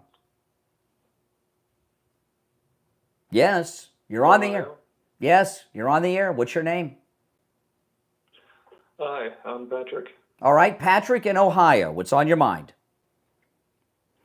I just was listening to the last call that you had, and it seemed like there might have been some sort of confusion. He said, I asked what kind of Jew he is, which you know what I mean by that if you're Jewish. And he said, not a good Jew. And then he said he doesn't go to church. He's been missing church. So he was fake. He was pretending to be a Jew and trying to say some anti-Semitic things, and try to act like he was. It was okay for him to say it because he's Jewish when he's not. You know, it would be like someone calling me saying they're black and then start dropping the N-word, but they're white, and saying it's okay, I'm black when they're not. That's what he was doing. Sort of thing. Yeah. You know the protests that were happening against what was going on in Gaza in New York. There were some, like Jewish guys, like Hasidic Jews, and yeah, I've seen the protests, mainly at Columbia University, which, by the way, Columbia University should be completely shut down permanently. It is not a university. It is a place to recruit anti-American terrorists and American haters from within. It's a hate university. I don't mean college students. I mean like elders, guys with like white hair. These sort of like. Okay. What about the protest? Who have been practicing like Hasidic Judaism for a long time, like in the Jewish neighborhoods. And what were they? What were they doing? Having protests supporting Palestine against the Zionists. Well, if what you say is true, I didn't see this, but if what you say is true, what I would say is you have some useful idiots. You think that these Jews have been fooled by someone? Well, I don't know who you're talking about because I didn't see what you're referencing. So I'm talking about kind of just in theory. If what you said is true, you have useful idiots. Some of the most vocal anti-Israel people here in Florida, where I live, are Jews, liberal Jews. You're in Florida. I'm in Florida. Like, same communities. So What? You have these groups of Jews in your state. Well, I give you an example. Okay, President Trump refers to Chuck Schumer as a Palestinian. Chuck Schumer, he's one of the senators from the state of New York. He's Jewish, and President Trump calls him a Palestinian. Why does he do that? I could not tell you. Because he's a Jewish guy. He's a Jewish guy who supports the people that are trying to exterminate the Jews in Israel, the Palestinians. Same goes for Bernie Sanders. There's a lot of liberal Jews that support the people that are trying to kill them.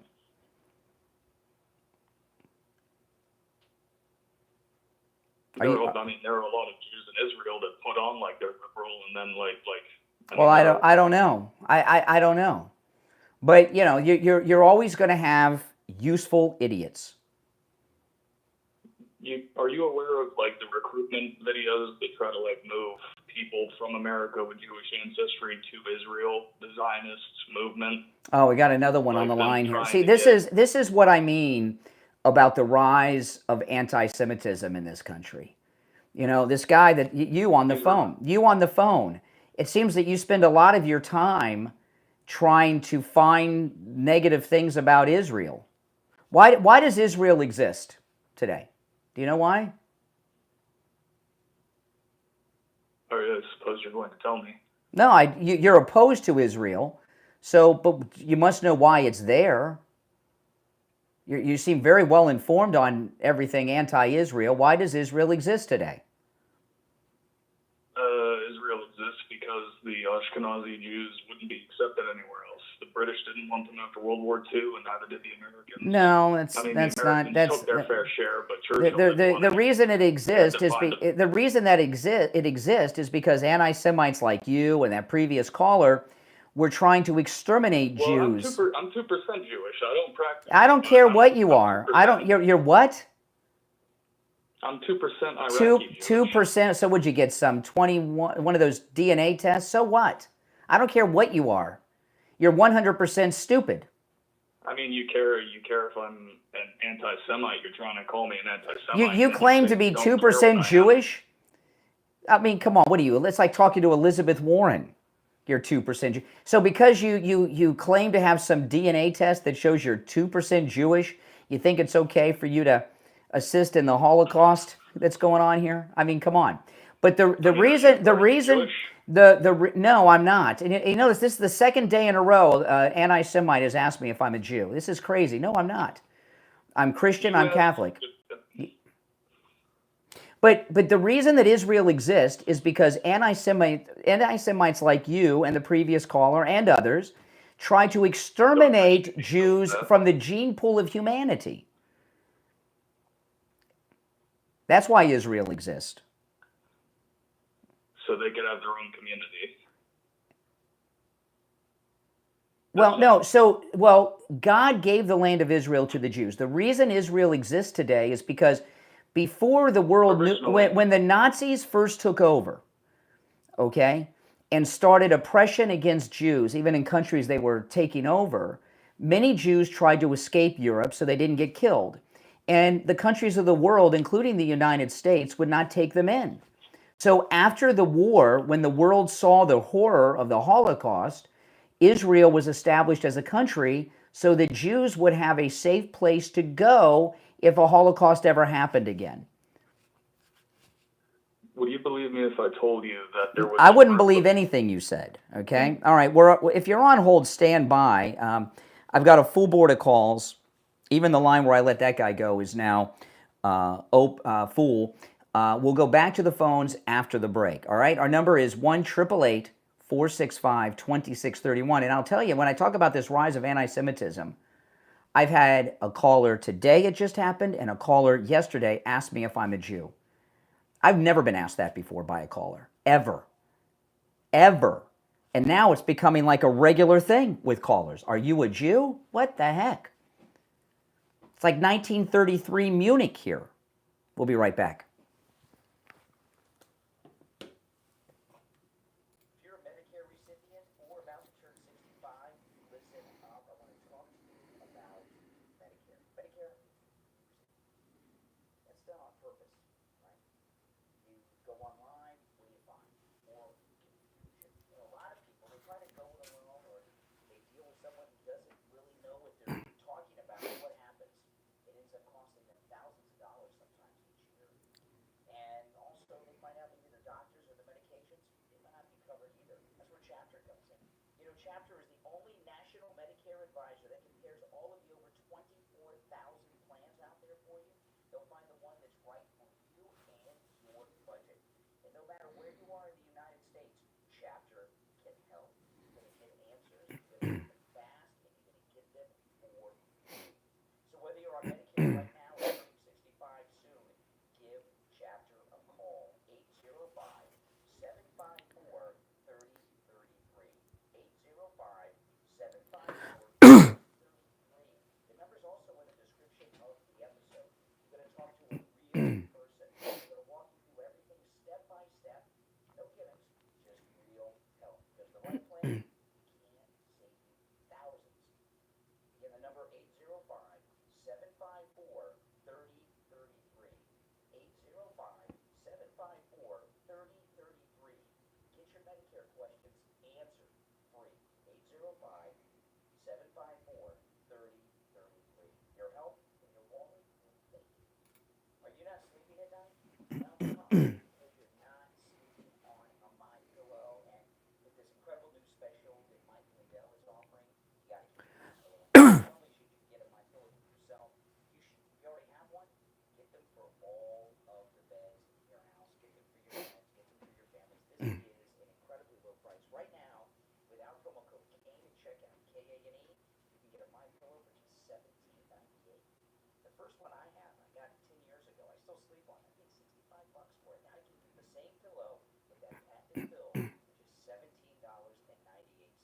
That's without promo code Kane at checkout, K-A-N-E. You see why I'm so well rested? Because I sleep on the MyPillow each and every night. You can also order by phone, toll free, 1-800-716-4879.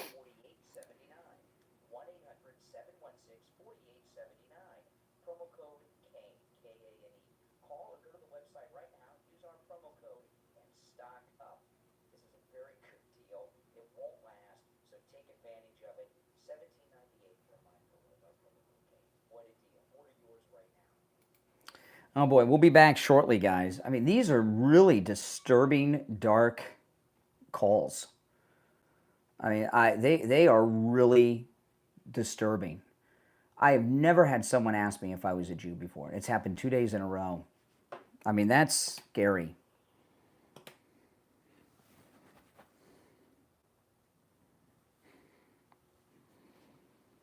That really is scary. If you're on hold, stand by. Every line on the board is lit.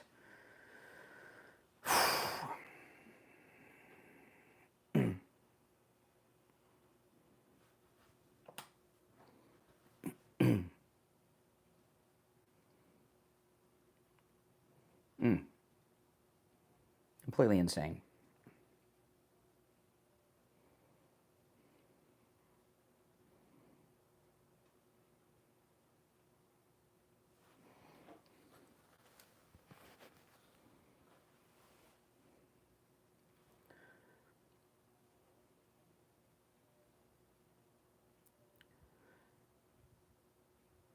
Welcome back, everyone. I'm Brian. It's the Steve Kane Show, Florida's longest running radio show. Holy smokes. I mean, these are some really scary calls we're getting here. Every line on the board's lit. I'm going to go back to the phones. I've covered a lot, so let's go. You're on the air. What's your name? Where are you calling from? Hello, yes, I am Mac. I'm 22, and I'm from Minnesota. I'm sorry about that. Why are you sorry about that? Who's your governor? You got a lunatic governor who's in league with China. I personally don't care about That currently, I think there's much worse problems right now in the U.S. Really? What's the biggest? Okay, tell me the biggest problem you see in the United States. For one, I think deportations.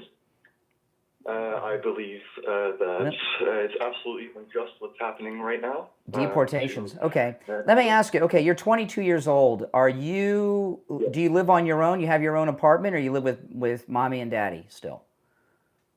Right now, I do have my own apartment. You have your own apartment. Work, 2 jobs. You work 2 jobs. I work. Okay. When you go to 2 work, jobs. when you leave your that good for you. That's awesome. You're on your own at 22. That you're a man. When you leave your apartment in Minnesota to go to one of your 2 jobs, do you lock the front door or do you leave it unlocked? I leave it locked. Really? Well, why can't some undocumented illegals come and use your house during the day when you're not home? Because they don't need to use my house. No. What? I mean, what do you know? No, your house. You work 2 jobs. So how many hours? How many hours a week do you work? You have 2 jobs. You're a hardworking guy. How many hours a week do you work? It depends on the week. I'm a average. I'm a contractor. Like 52, 53. So I work. That's like, part-time. man, that's like over 2 days. So you work 50 hours plus a week. Your house, your Yes. apartment is empty all the time. There's a lot of people out there that are illegals that could use your home during the day. If an illegal knocked on your door today, would you let them in with their family to use your house while you're at one of your 2 jobs? If they needed to. What do you mean? But how do they get in? You lock the door.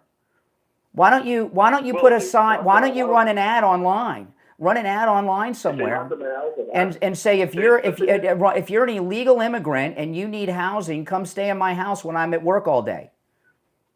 The thing is, there's an obvious difference between a country and me as an individual. Now, the country, people who actively go through this process, people who actually do have the documentation, it's just not filled. It's just not applied to like. Okay, you know, every year. Okay, no, okay. Do you know how many? Do you know how many taxes illegal immigrants paid the last year? What kind of tax? You mean income taxes? I mean, in general, how much did illegal immigrants? Well, first of all, if they're illegal, they don't have Social Security numbers to pay taxes. That is absolutely untrue. Really? Illegals still pay taxes. What kind of taxes do they pay? What kind of taxes? Well, for one, income taxes. No, you can't pay. Excuse me. To pay income taxes, you have to be documented. You either have to be a legal worker in the United States or have a Social Security number. If you're in the country illegally, you don't pay income taxes because you don't have the documentations to file income taxes. You're undocumented.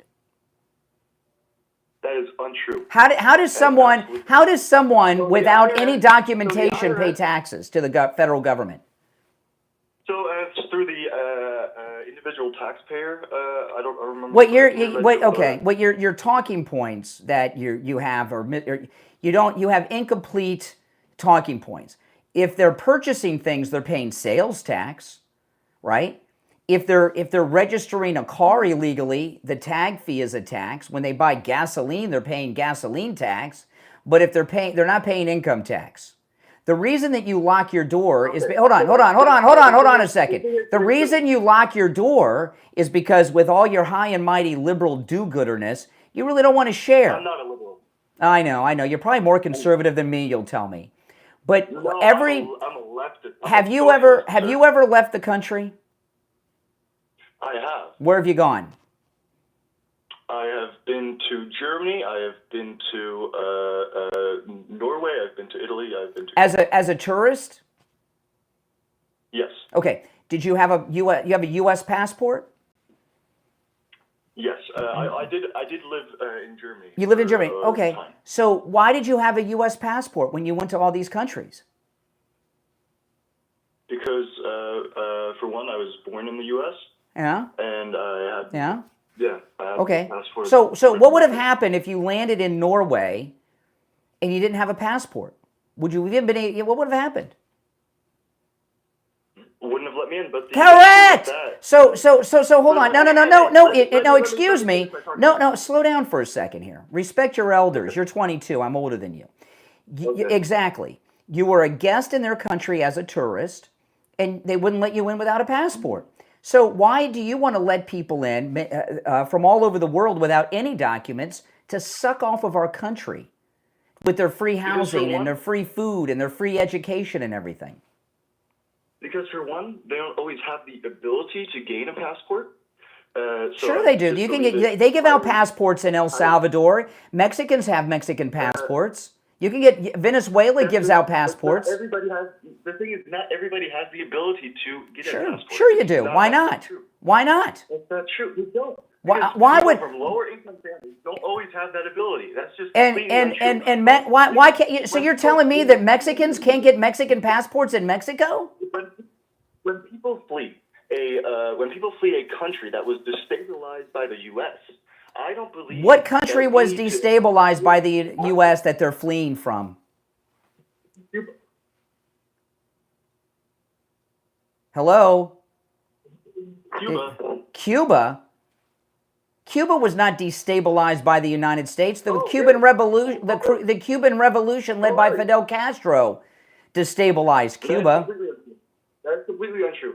What sanctions? How many years of sanctions has Cuba endured? Oh, the reason we have sanctions on Cuba is because they don't have free elections, and if they would have a real free election, the sanctions would be lifted. However, we're the only country that has, we're the only country in the world that has sanctions on them. Every other country in the world does business with them. The reason they're impoverished, they have no credit because they don't pay back their loans. Every other country in the world does not have an embargo. Only we have an embargo. Untrue. That is true. No, that is not untrue. That is a fact. That embargo part is true. I'm not going to deny that. But I meant what you're. All right. Listen, I gotta run, but I appreciate the call. My goodness. Oh my goodness. You're on the air. What's your name? Where are you calling from? Yeah, I was just listening to the last call you had. I think that was pretty ridiculous. Pretty false what you were saying, no? What did I say that was... No, it wasn't. What did I say that was... hold on, let me answer. My lines are ringing off the hook here. What did I say that was untrue? I would say pretty much most of it. Pick the biggest line. Pick one thing that I said that it was the most untruthful. Just out of, you said most everything I said was a lie. Most everything I said was untrue. Pick the. Keep saying I'm on hold. You're not on hold. What did I say that was untrue? Give me a specific example of something I said to the last caller that was untrue. Honestly, you can't think of it on the top. Oh, you can't think of it. Well, before you call someone a liar, maybe you should have an example of a lie that they've told. You're on the air. What's your name? Where are you calling from? Yeah, this is Will from South Florida. Hello. Yes. Yeah, so you keep talking about the people calling in and you're complaining about them being anti-Semitic because they're asking you if you're Jewish. Mm-hmm. How is that anti-Semitic? When the two callers, okay, two callers have asked me that. And by the way, they didn't say, "Are you a Jew?" They specifically said, "Are you Jewish?" It's the same thing. What's the difference between being a Jew and being Jewish? What's the difference? Same thing, right? So I still don't understand how that's racist. Okay, I'll explain to you. All right. Now, you're not going to agree because you're not going to agree with anything. If I told you the sky was blue, you would tell me it's not. But here's the deal. You don't know that. Okay. You don't know that. Yeah, you know, that's called, I'm making an example, okay? Listen. They didn't just call in and say, "Are you a Jew?" We were having a discussion about Israel, and when I was exposing their anti-Semitism and telling them the reality of the situation with Israel and the United States and all of that goes along with it, then they said, "Are you Jewish?" To try to discount what I was saying, they were accusing me of being a Jew because only a Jew would say and think in such a way. That's what made the question anti-Semitic. It's the context.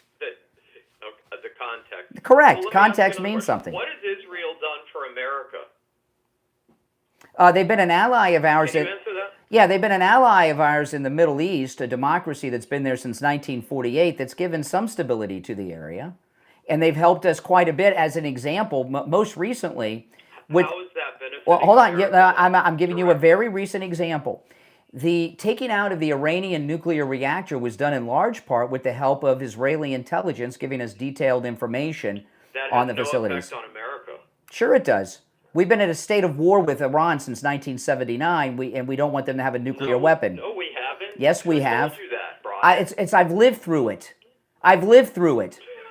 Okay. But no, excuse me.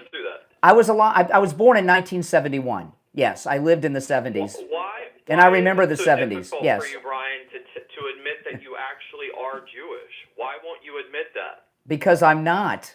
All right, appreciate the call. See, there's another one accusing me of being a Jew. Oh, my goodness.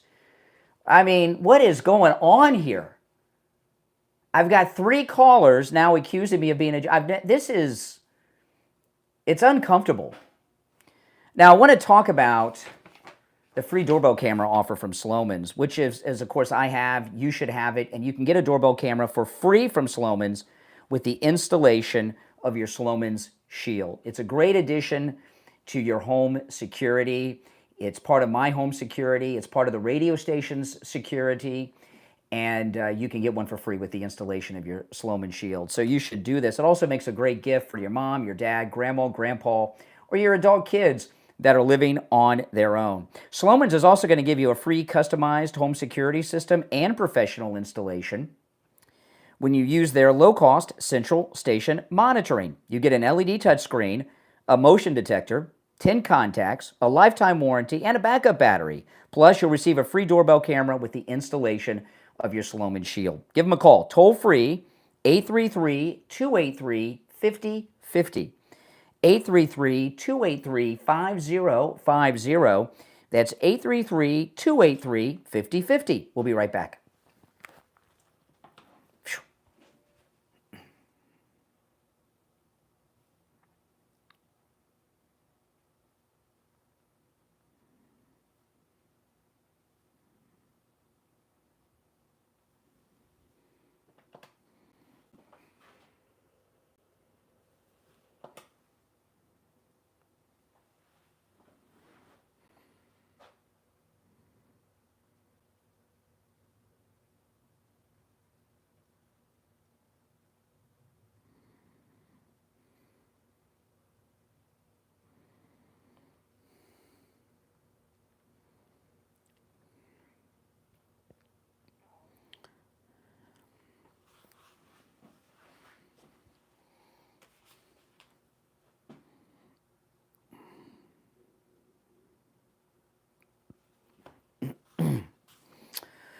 Oh my goodness, we will be back shortly, guys.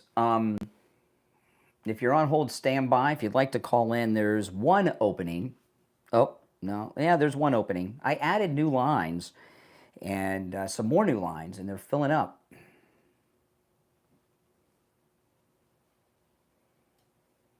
This is a really scary time, people. It really is. A very scary time.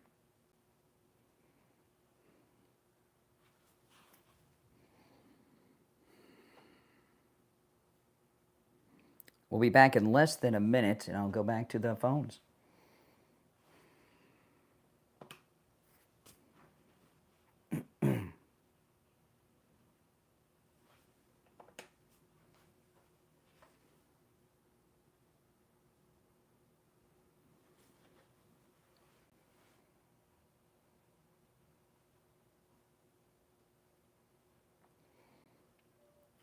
"30 seconds, we'll be back."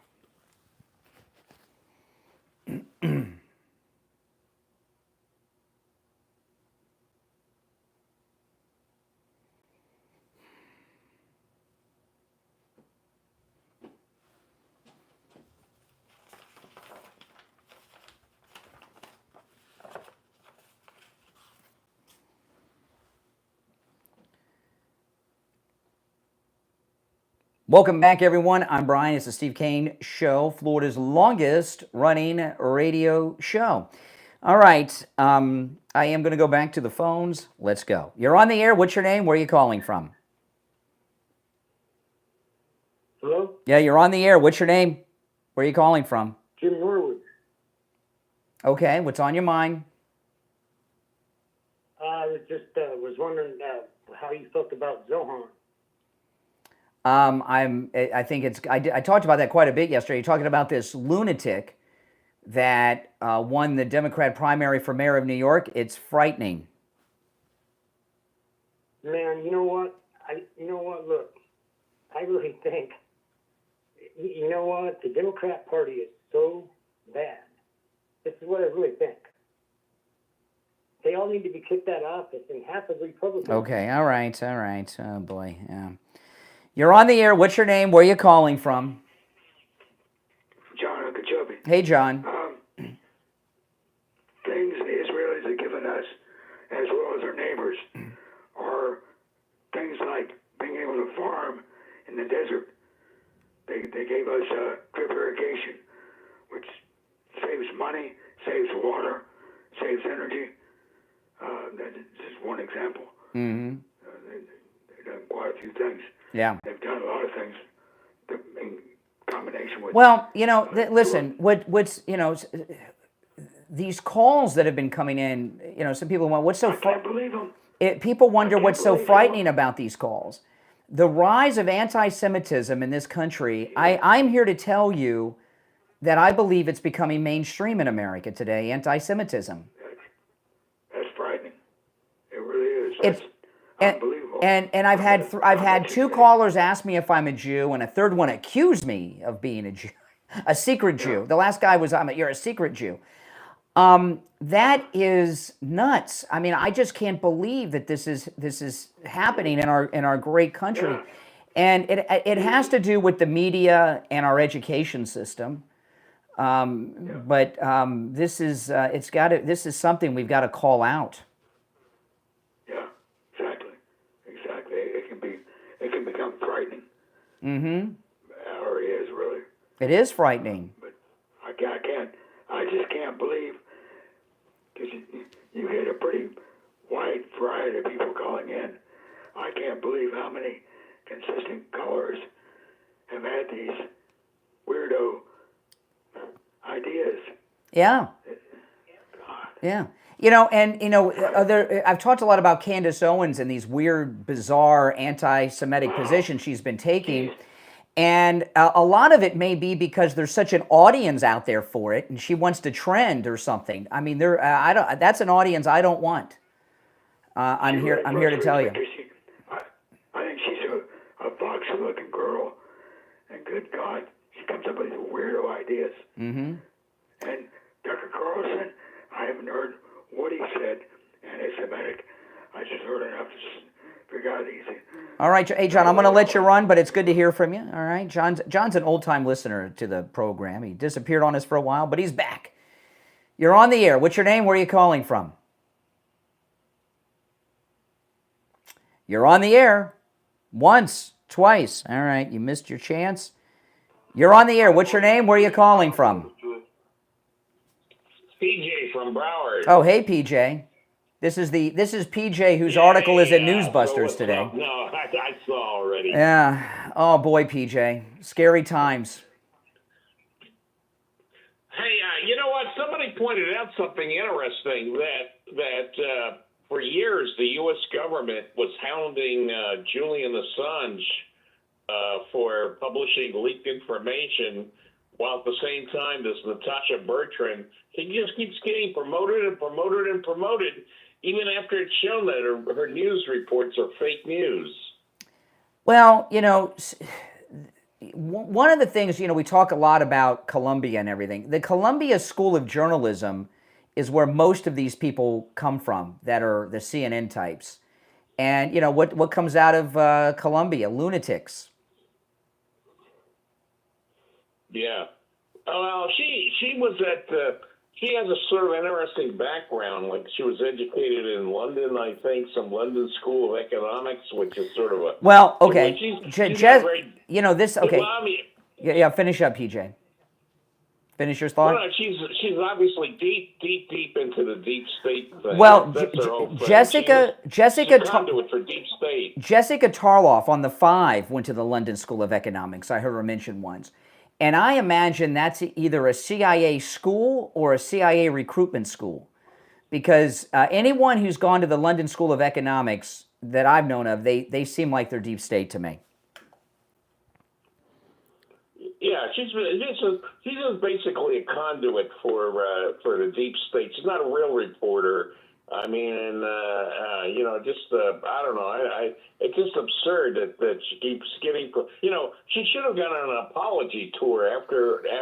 Was there any apology from her after it was shown that the Hunter Biden laptop was the real deal, not the result of Russian disinformation? I don't even know if these leftists acknowledge the truth of the laptop now.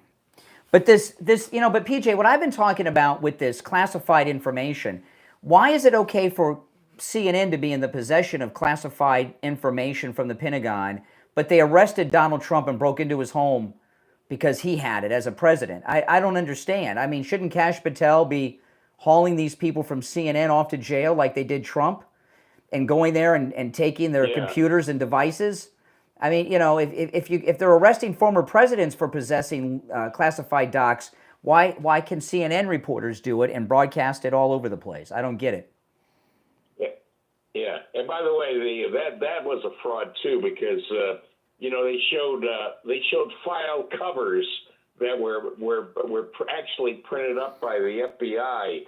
Remember that? They were on the floor of the. Yes. I mean, it was so ridiculous. And you know, one other thing, just got to get this off my chest is, how come we haven't heard, with all these government investigations going on, why haven't we heard from the last FBI director?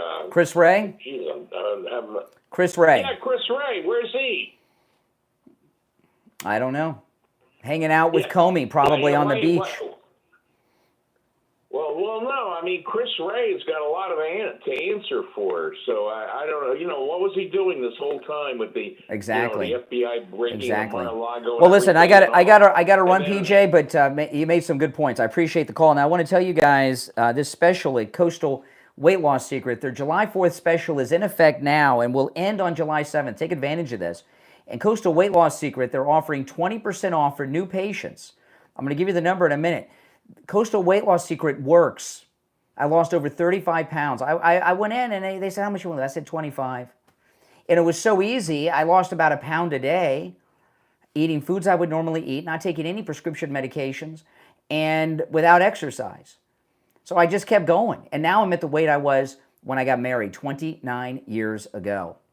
Okay, and it's great. Now I'm in the maintaining phase. I don't want to lose any more weight. I could if I wanted, but I think being at the weight I was 29 years ago was pretty good to me. And it's so easy too to maintain it, because you know when you're losing weight, you know you want to have a system like they have a Coastal Weight Loss Secret, that when you're done and you've gotten to your goal, that you don't gain it back. And I haven't. Now I just lost like 37 pounds, which is a lot for me. But if you want to lose less, 20 pounds. 200 pounds, 300 pounds, they can help you as well. And again, 20% off for new patients. This is their July 4th special, which is in effect now. You can call them no matter where you are located. Here's the number, 561-247-6300. 561-247-6300. Make sure you tell them you heard about them on the True Oldies channel when you call, and online, coastalweightloss.com. You're on the air. What's your name? Where are you calling from? Hey, Brian, it's Ben from Pompano. How you doing? Hey, Ben. All right. Hey, I wasn't going to call in, but man, I heard 3 Nazis and a socialist call in, so I had to say something. I thought it was hilarious that the socialists told you that the downfall of Cuba was at the hands of America, and not because of socialism, where you can't even go to a grocery store and have nothing but like 3 options to buy beans, olive oil, and like some contaminated water. That how you can blame America for Cuba's falling when the very ideology he supports is the very reason that country is so destabilized and people are trying to flee. And remember, we're the United States is the only country in the world with an embargo on Cuba. No one else has one. No one. And we we still send things to Cuba. It's not 100% embargo. it's not like we don't deal. You know what I mean? It's like we don't deal with them for a reason. We're kind of pretty generous with the people we deal with. I mean, we're to an extent we're dealing with China. We have sanctions on Iran, but we've dealt with Venezuela. Even though we sanctioned them, we still took stuff from them. So you really got to screw up for us not to deal with you. And then the other guy got 10 seconds. Got 10 seconds, Ben. Okay, your show's getting spammed by a bunch of Nazis. I don't know where they came from, but all three people asking if you're Jewish, and then they're like, "Oh, I'm not anti-Semitic. Are you Jewish?" Exactly. I think that's going to win the argument. Yeah. And there's it's insane. All right, take care. All right, we're going to take our break for the top. Be back with more of your calls after this.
Oh boy, if you're new, make sure you subscribe.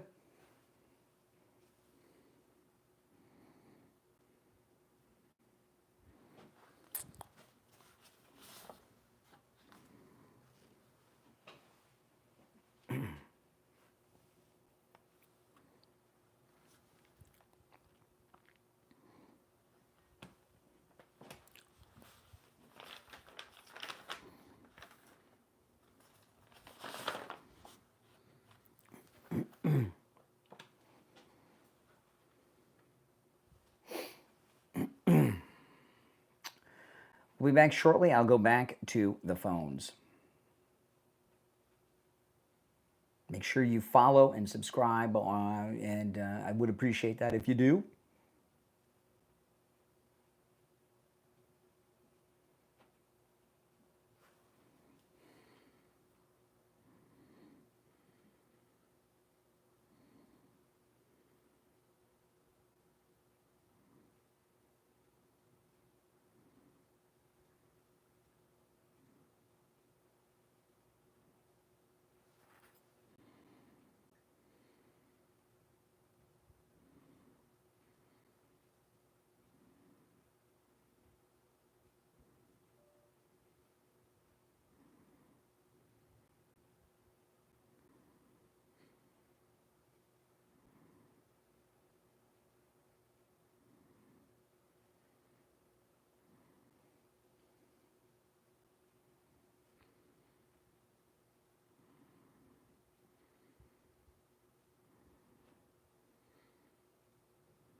Less than a minute, we'll be back.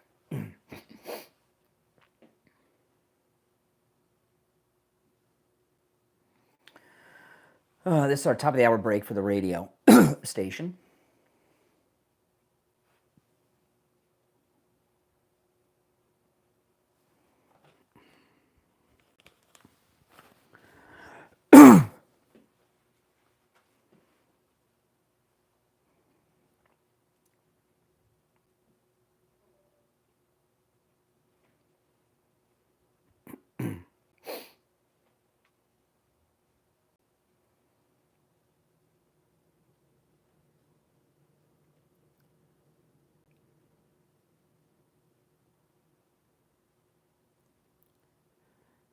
Welcome back, everyone. I'm Brian. It's the Steve Kane Show. Hour number 3 has begun. Back to our phones we go. You're on the air. What's your name? Where are you calling from? You're on the air. Once, twice. All right, you missed your chance. You're on the air. What's your name? Where are you calling from? Hi, good morning, Brian. This is Chrissy in Vermont. Let me turn you down. Hold on. All right, Vermont on the line. What's going on? Good morning, Naga. Yes. I'm calling. We were talking about Zionists and everything. I'm calling. I was thinking the other day. You know how they call us Nazis and fascists? Okay. Yes, I was thinking that they need to realize what's going on. They're the ones now who support terrorists and are the Nazis, but they're calling us Nazis. Mm-hmm. Well, you know what it is? This is what I think. I think there's more people that, you know, when you talk about millennials and younger, there's more people with a college education than ever before. And colleges have always been a hotbed of re-educating young people into communists and anti-Semites and all of these things. And since more people go to college, we have more brainwashed Americans. And because they have that degree, they think they're so much smarter than everyone else. And they've just been brainwashed into thinking a lot of craziness. Yeah, that's true. Up in Vermont, in a college town, and all the neighbors, a lot of them are second homers, you know, because they're all wealthy. But they, just even a neighborhood friend, I said, tell me about yourself. They're like, well, I'm really smart. Of course. Tell me. Everybody wants Yes. to tell you Typical how liberal. intellectual they Liberals are. are always that. Yeah, liberals always believe they're intellectually superior. They always want to believe I that. to remind, just always remind them that wisdom and knowledge is different. Mm-hmm. That's true. That's true. All right. Appreciate the call. Take care. Yeah, some of the dumbest people I've known in my life have advanced college degrees. You're on the air. What's your name? Where are you calling from? Yeah, good morning, Brian. I guess the people out there don't know that you're Mossad. Yeah. Well, hold on a second, Richie. You're giving out classified information here. What are you, CNN? Yeah. You're really Mossad. Everything in the world that's gone wrong is the fault of Netanyahu and those damn Jews. I mean, Candace Owens got it right on a dime. She's such a winner. I mean, she's so full of venom. Just have to look at her face, and she's got a microphone out there. I remember this guy. You see, people in this country, their minds they're melted down because they can't remember what happened yesterday. But I happen to remember. I can remember. I'm not even going to go back to the Holocaust with Hitler. I'm going to go back to the Pearl when they had a big samurai sword sticking in his neck, and they had black hoods on, and they cut his head off for his mother to watch. You know, this is the kind of people we're dealing with. We're dealing with people that crash into the World here's what's going on, Richie. Okay, I mean, and this is the reality. It's what I told the last caller. You're on hold, man. I heard. We have more people are college educated than ever before, right? So young people, you go to college and you learn how to hate America and hate Israel. And we have so many more, that's the same thing as hating Israel. We have so many college-educated people, more than we've ever had before, and their minds have been polluted with this poison. Yeah, it is poison. I got to say something. You know, this covers almost every topic that you brought up this morning. I look at the whole picture. I remember Brian Craig on the radio saying, don't go to Washington, D.C. because it's going to be a setup. You had intuition way ahead of anyone else that this was going to be a setup in Washington January 6th. And you just look, now you got Bill Clinton actually endorsing this communist that's going to be mayor of New York, or supposedly. Mm-hmm. Yep. Bottom line is, Brian, people better open up their eyes. We are literally, and they're taking sides of the terrorists. They're saying, well, the Jews are bombing these poor people these terrorists that are hiding within houses. They could have ended this day one if they gave the hostages back and said, okay, let's forget about it. Remember who was attacked. Mm-hmm. We wouldn't put up with that 5 minutes that Mexico did that to us. So let's not be hypocrites out here. And then you got these people out there in California with ice, hitting them with glitter so they can find out where they are all the time because they can't get the glitter off. They're exposing it, and they're going after ICE agents. Yeah. This is a war. No, you're right. You're right. Well, listen, I'm gonna cut away for. I appreciate the call, Rich. I'm gonna cut away because I'm just gonna pull this up just briefly. If you're on hold, stand by. Pete Hegseth is having his press conference about the leaked documents.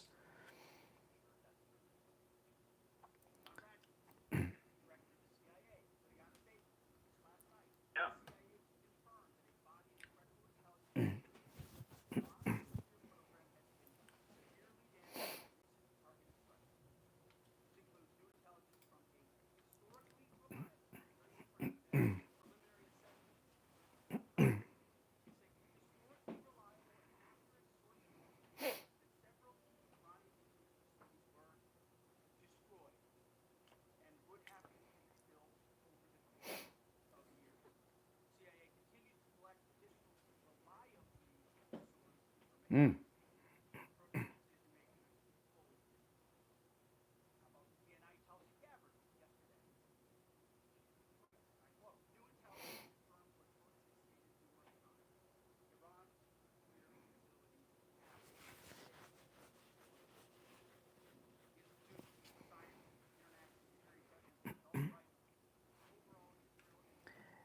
See, now, I love Pete Hegseth. I think he's awesome, okay? And I like so much of what he's done.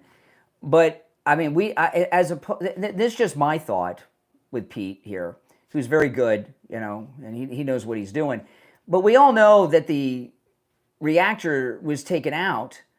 I want to see him with Kash Patel and Dan Bongino arresting the leaker. This is the Pete Hegseth press conference that's live.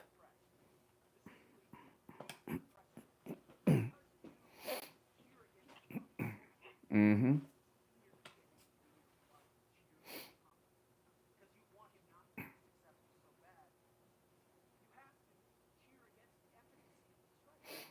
Mm.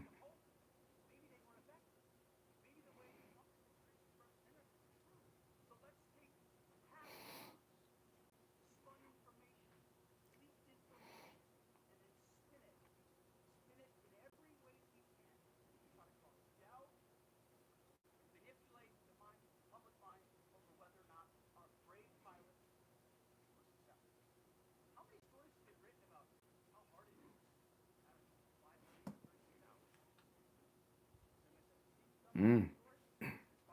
Wow.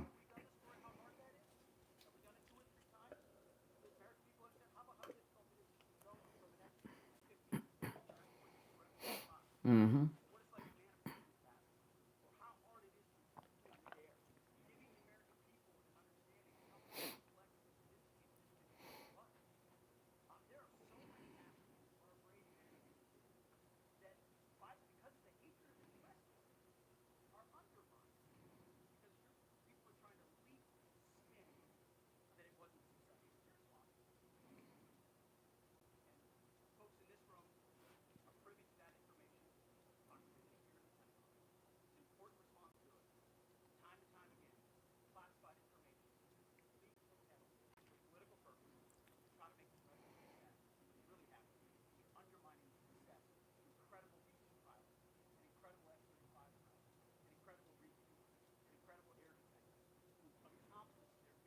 Well, this is nice. What he's doing, I really like this. What Pete Hegseth is doing here is he's reprimanding the press right to their faces in this Pentagon press briefing. I'll go back to that in a little bit because he's going to get to the Q&A soon, and I will go back to that live on the program. But first I want to ask you this.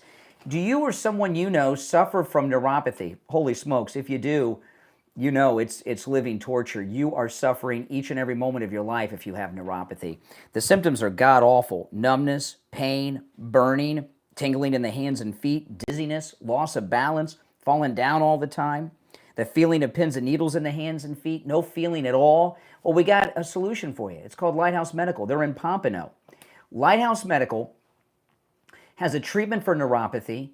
They have a treatment for neuropathy that works, and they have a treatment for neuropathy that lasts. Steve had his neuropathy treatment 3 years ago. His neuropathy symptoms have not returned. Give them a call. And remember, no matter where you are in the United States, they can help you with your neuropathy. But make sure you mention you heard about them on the Steve Kane Show so you can take advantage of the no-charge consultation. Here's the number, 754-222-6642. 754-222-6642. And online, lighthousemedicalcenter.com. We'll be right back. All right, we're clear. I'm going to go back to the press conference during the break, guys. There's Raisin Kane.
Wow. Okay, that's Raising Cain. I'll go back when they're taking questions, because that's going to be when it gets really amazing. But this is, I would rather them have arrested the leaker this morning and have them in handcuffs for giving out classified information, wouldn't you? Absolutely. Absolutely. Now, if you're on hold, hang in there. I'm going to go to the phones as we're monitoring this, and I will go to the phones when we get back. But when they start going to the questions, I'll go back to the press conference.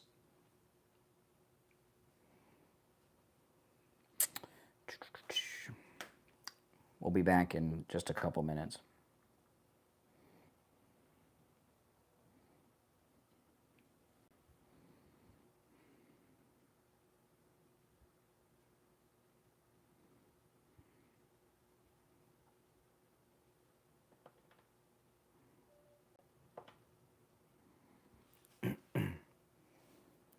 Oh, man, if you're on hold, hang in there. I am going to go to the phones when we get back. I love Pete Hegseth just reprimanding the media. But what would you rather see? A press conference telling us we took out the reactor, or a press conference announcing the arrest of the leaker? Which would you rather see? I'd rather see a press conference announcing the arrest of the leaker myself. They got to know who it is by now.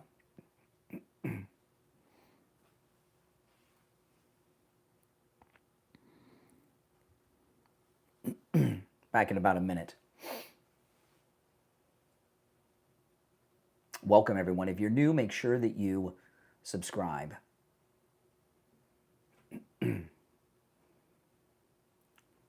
Best president ever, Michael Todd says. Absolutely. Absolutely.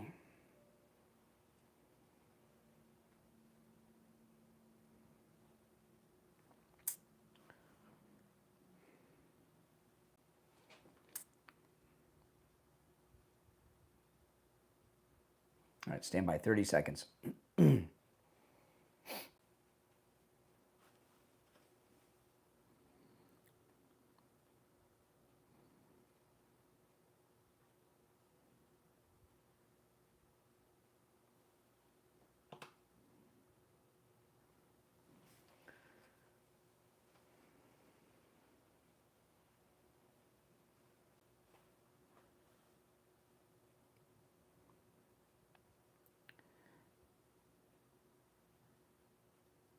We're back. I'm Brian Craig. It's the Steve Kane Show. I'm monitoring the Hegseth press conference. They're just going over the military events, the action that happened. When they start going to questions from the fake news media, I'll cut back to it, all right? But let's take some of these calls first. You're on the air. What's your name? Where are you calling from? Hey, Brian, Dave, South Florida. How's it going this morning? All right, Dave. What's up? What a absolute crazy bunch of callers. The anti-Semites are out. The Trump derangement syndrome is out, and the things people are talking about, immigration. The call maybe, 4 callers ago, talking about paying taxes of the immigrants and all of that stuff. Even if we were to take his assertions as fact, the same assertion is they send about $60 billion out of the country back to their home countries. That's correct. In wages. And $100 spent locally turns into $2 to $6 of economic output. So even if they say they bring in $70 million, $80 million in tax revenue, they ship out 50 to 60. Do the math. They're draining the country because they're not spending it here. Yeah. So not a significant portion of it. Yeah. So the net of all of it is that the illegal immigration isn't helping. And even if they were like legal and had, green cards or other documents to pay taxes, they're not in the income brackets where you pay income taxes. Their income brackets are too low for income taxes. They don't get refunds. Correct. And they'd still send that, even if it was documented and above board and everything else, they'd still be sending all that dough back to their countries. Exactly. Impacting negatively the economy. Yeah. So there's obviously we need to come up with better solutions and all of those things. And right now the solution that needs to work is what we're doing. Mm-hmm. But it's absolutely mind-boggling that people can't grasp how the economy works. And of course they can't, because it's, Well, one of those idiots that called me was calling from Minnesota, where the Somalians have their own police in Minnesota, right? I mean, it's crazy what's going on there. The Fed should be in there breaking that up. Yeah. And absolutely undoing all of that, because it's not even something that should be fathomable. Don't even try to go to England. I mean, not our country, not our problem. Yeah, well, New York's turning They're into, fine. if this guy Zohan wins the mayor's race, we're going to have the UK, we're going to have England and New York City. If I asked you a year ago, you'd ever be supporting Adams for mayor in New York? I mean, and I'm not the only one, like, by the hell way. no. I'm not the only one. Other conservatives, George Santos came out and said what I said. Sliwa's got to drop out, and we all got to get behind Mayor Adams. And a lot of 100%. yeah, 100%. yeah. I mean, you know, and you just can't have Cuomo decide to run as an independent either. They said Cuomo's going to Because drop the same out. was They said Cuomo's campaign said he's going to drop out, but President Clinton endorsed Zohan, and I'm assuming that Cuomo's going to endorse him. Oh, God, it's insane. And we talked, I think, last week as the strikes are going on. The only thing I'm upset about with what's happening now in the Middle East is I think it was just a touch too soon. I think they could have really got them another few days into submission even further and really had something that'll be better, longer lasting. Because at the end of the day, these guys aren't going to give up power. They're billionaires. Yeah. They're not going to give up their power in these countries. So they will come to Jesus, if that's allowed. Yeah. And understand that they need to actually have lasting peace. And, you know, all we have to do is fly by again and continue to keep them in check. So That's right. The right strategy, the right way to do it, the right way to conduct the operation, just maybe a few days premature on ending it, just to make sure. But That's other right. than that, listen, we're all good. All right, Thanks, all right, take care. Have a great one. All right, appreciate the call. Great call. All right, let's go back to the phones. I am monitoring the Pete Hegseth press conference. They're just going over the attack and what happened, which we already know. If they go to questions while we're on the air, I will cut back to it. I am monitoring the press conference. I want to hear the Q&A because Pete Hegseth is ticked off at the media. Oh, boy. You're on the air. What's your name? Where are you calling from? Yeah, this is your good buddy, Dave. Was that a press conference to reveal that, you know, he should be arrested for his leaking of classified information, or was that for somebody else? There's so much, you know, leaking going on. It's hard to tell. Who are you talking? Pete Hegseth? Yeah. What classified information did he leak? The attack on the Houthis. He didn't leak anything. You're talking about the signal chat? No. Someone, excuse me. Someone let in that creep. Excuse me. You brought it up. They leaked it. No. Someone at the Pentagon let in that reporter and the reporter leaked it. Not Pete Hegseth. Oh, well, he was on it, and so it was leaked. Oh, right? so guilt by association. He's the leader. No, Can't not do the the leader. job. No, he's not the leader. The president's the leader. He's drunk. All right. What evidence do you have that he's drunk? He's drunk right now? How do you know he's drunk? He's always drunk. How do you know this? Where do We you all get this? know he's a drunk. What do you mean we all know? Where do you get? Because Where do you get this in? Where do you get this in? Wait, listen. When you're not. Shut up, Darn. Okay, that's it. Not going to tell me to shut up. You're on the air. What's your name? Where are you calling from? Yes, hello. I called earlier. It's one call per day. It's one call per day. Oh. You can call another day. One call per day. You're on the air. What's your name? Where are you calling from? Brian from Deerfield. Hey, Brian. Hey, Brian, how are you today? Hi. I thought in the background I heard General Raising Kane saying that the youngest military participant was 21 and the oldest was 28. Yeah. That is that amazing? Now I wonder how many of these so-called intellectuals protesting in Columbia and Harvard University could handle something of that magnitude. I couldn't handle it. These could. Oh no way! The maturity to handle that, and let alone the danger and the stress and the pressure. I thought that was incredible. We have B-2 pilots who are in their mid-20s or older 20s. I mean, that's incredible. Yeah, I didn't know. You know, but this is the thing. You know, I love Pete Hegseth, and everybody loves General Raising Kane. You know, we've been hearing about him for years at the Trump rally. But we all know, instead, this to me is a little defensive, this press conference. Okay, this is what we did and this is what happened. They're trying to just, you know what I mean?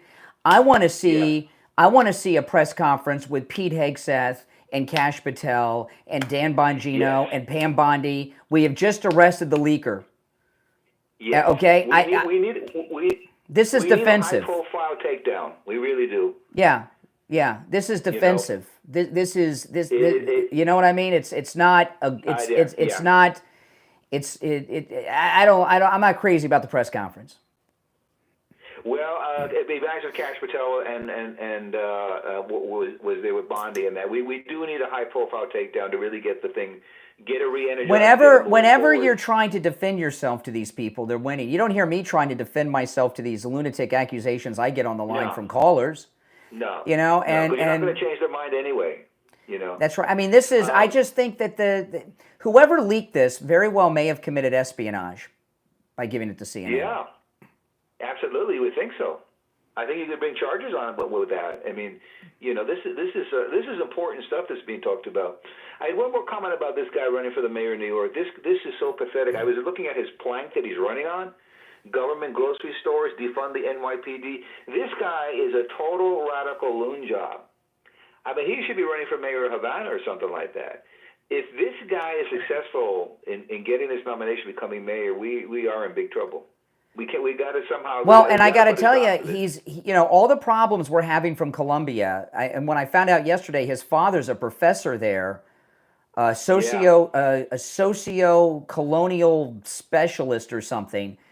Columbia University needs to be shut down permanently.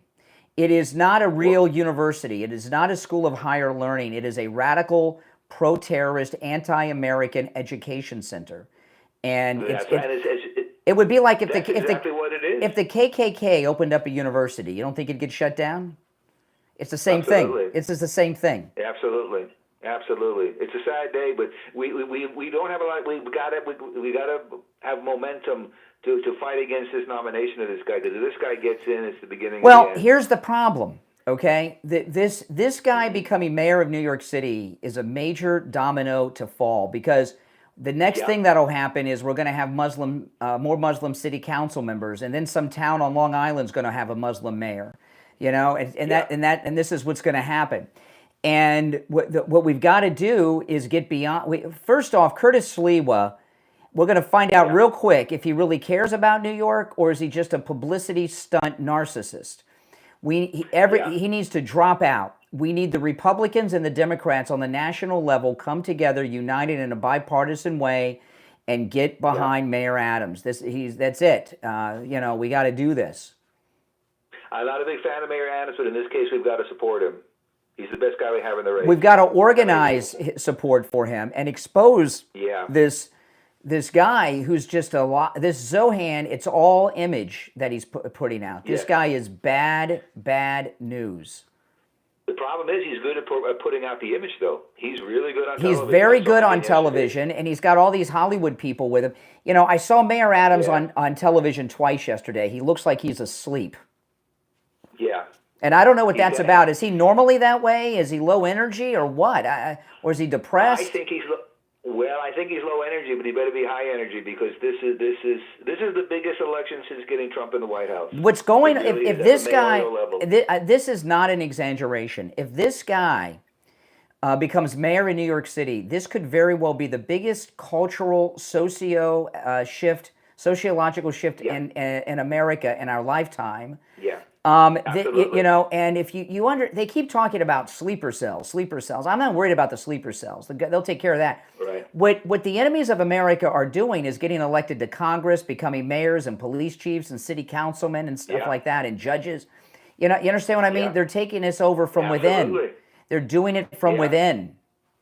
That's right. They're taking us down from the inside, and I hope people are aware of this.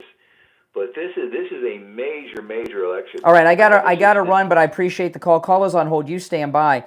You know, I want to again talk about this special, the July 4th special from Coastal Weight Loss Secret. 20% off for new patients. The July 4th special is in effect now and will end on July 7th. 20% off for new patients. You know, when I first went to Coastal Weight Loss Secret, I started a week after Inauguration Day. Okay, because I met with Dr. Zuckerman over there. He said, "How much do you want to lose?"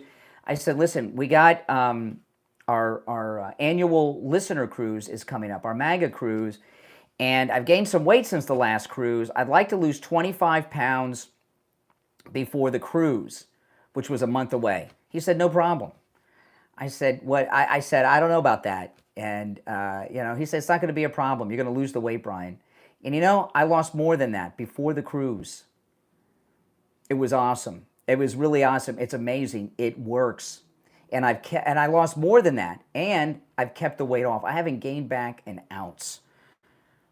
Give Coastal Weight Loss Secret a call. Take advantage of this July 4th special, 20% off for new patients. The July 4th special is available now, will end on July 7th. Here's the number, 561-247-6300.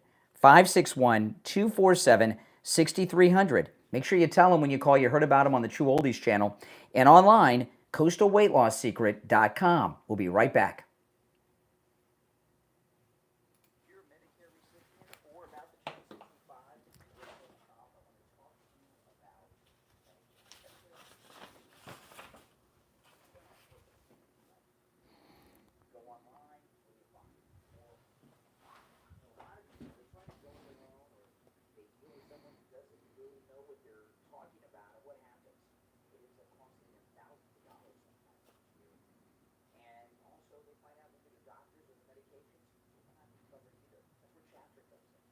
Chapter is the only national Medicare advisor that compares all of the over 24,000 plans out there for you.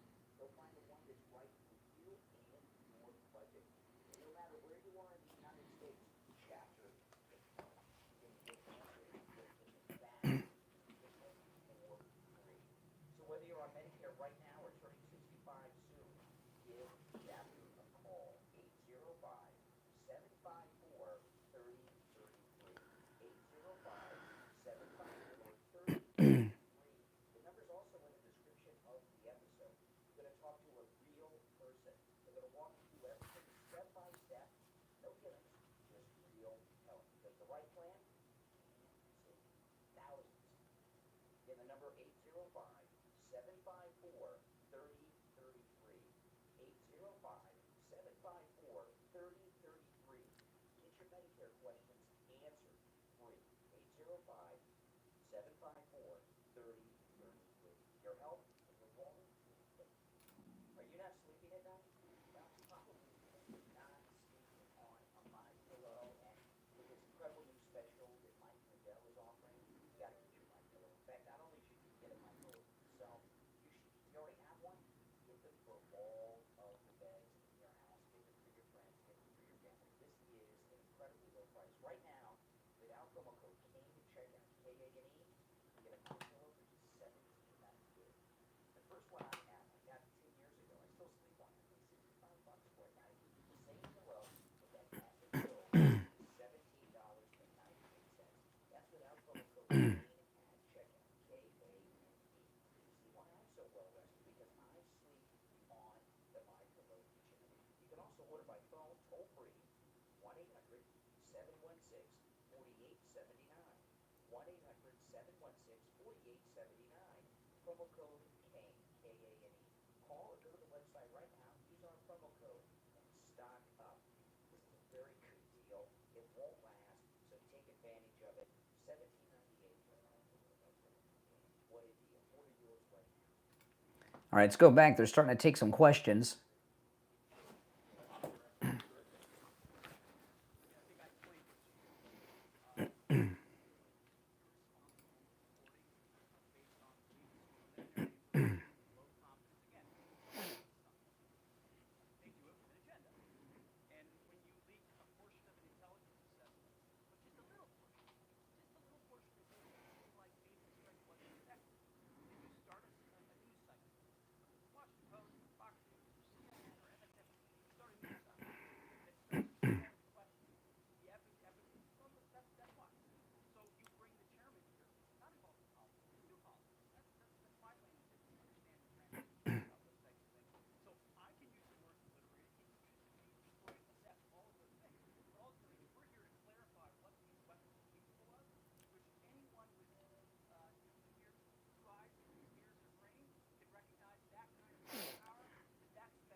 Okay, there we go. I don't know. I'm not too happy with the press conference. I want to see the leaker arrested. All right, we're coming back.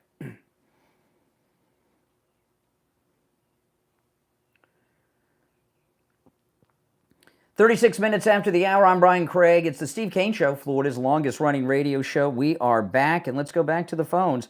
You're on the air. What's your name? Where are you calling from? Hey, this is Mark from Tampa. Hey, Mark. Good morning. So, it's very... Can you hear me? I can. Okay. So, I just wanted to comment about... You kept talking about the previous callers, and I just think the American people are tired of supporting Israel and their BS wants and needs. It seems very simple.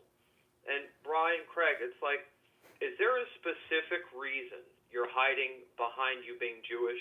I'm not Jewish. I've been on the air for over 30 years. I'm very well known, and I'm not Jewish. But I'm being accused of being a Jew time and time again by anti-Semites in this audience, which is... Can you imagine what it's like? I'll tell you. There's a friend of mine, and I've heard this from a couple of people that are friends of mine who are Jews, and they both have told me that they're scared because of this anti-Semitism. And you see what I'm dealing with, and I'm not even Jewish. Imagine what it's like for people that really are.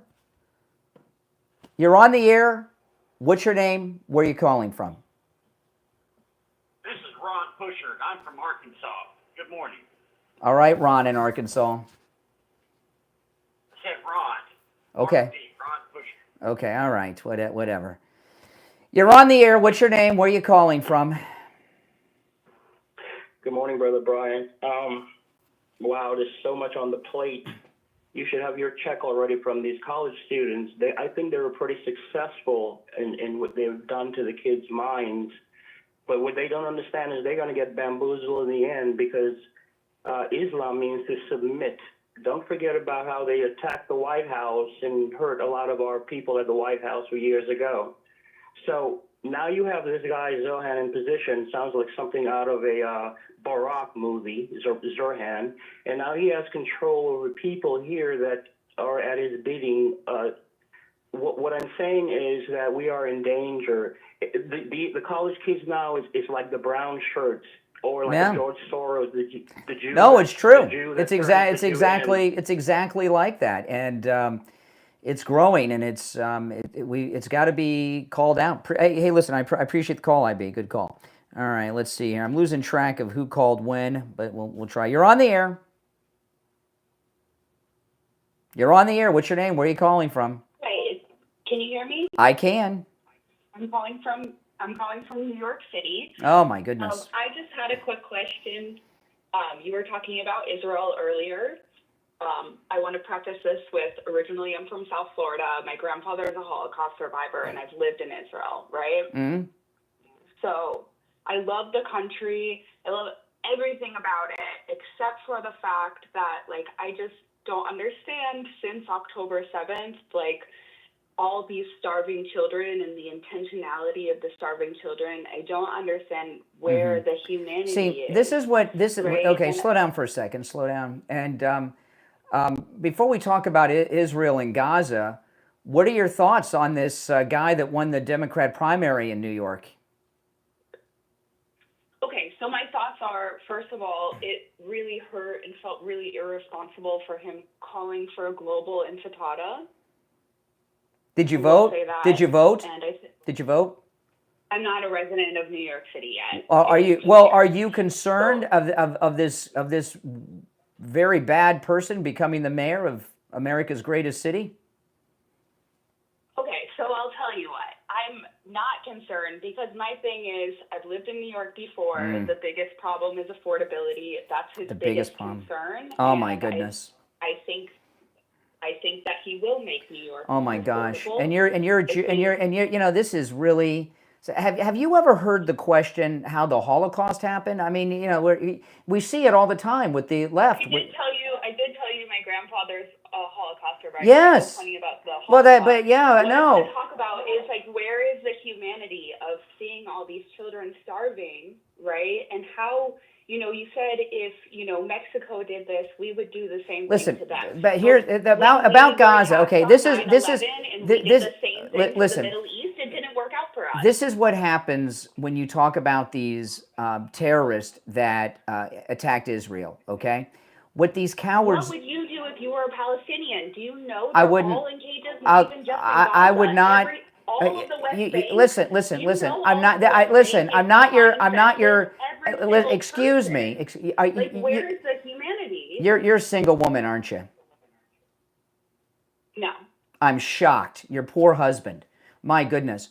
Okay. I'm really shocked that you can't see the humanity in starving children. Listen, it's hard I'm trying to answer. I'm trying to answer, but you won't stop interjecting.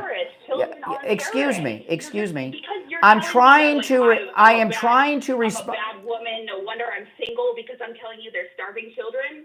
I'm trying to answer you, but you won't stop interjecting. You haven't given me an opportunity to answer. Okay. What you asked? What would I do? Oh, here you are again. If I were a Palestinian, you asked, what would I do?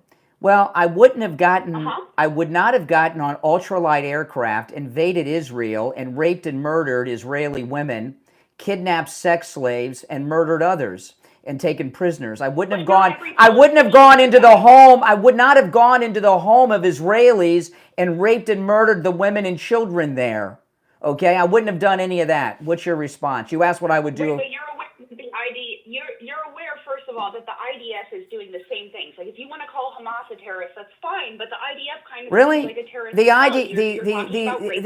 IDF. Excuse me. The IDF fly into concerts and rape the Muslim women there. I missed that.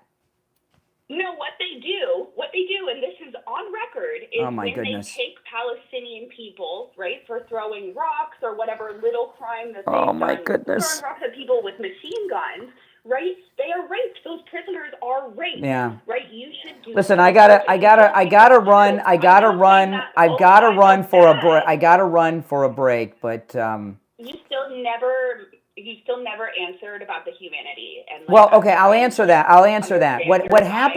What happens with terrorists are cowards, and what they do is they surround themselves with civilians to try to avoid a response. And the reason that so many people in Gaza are in harm's way is because the terrorists would not allow them to leave. Israel opened up everything to let civilians leave. And the terrorists wouldn't let the terrorist would not allow the civilians to leave. All right, I gotta run. Oh my goodness. We'll be right back.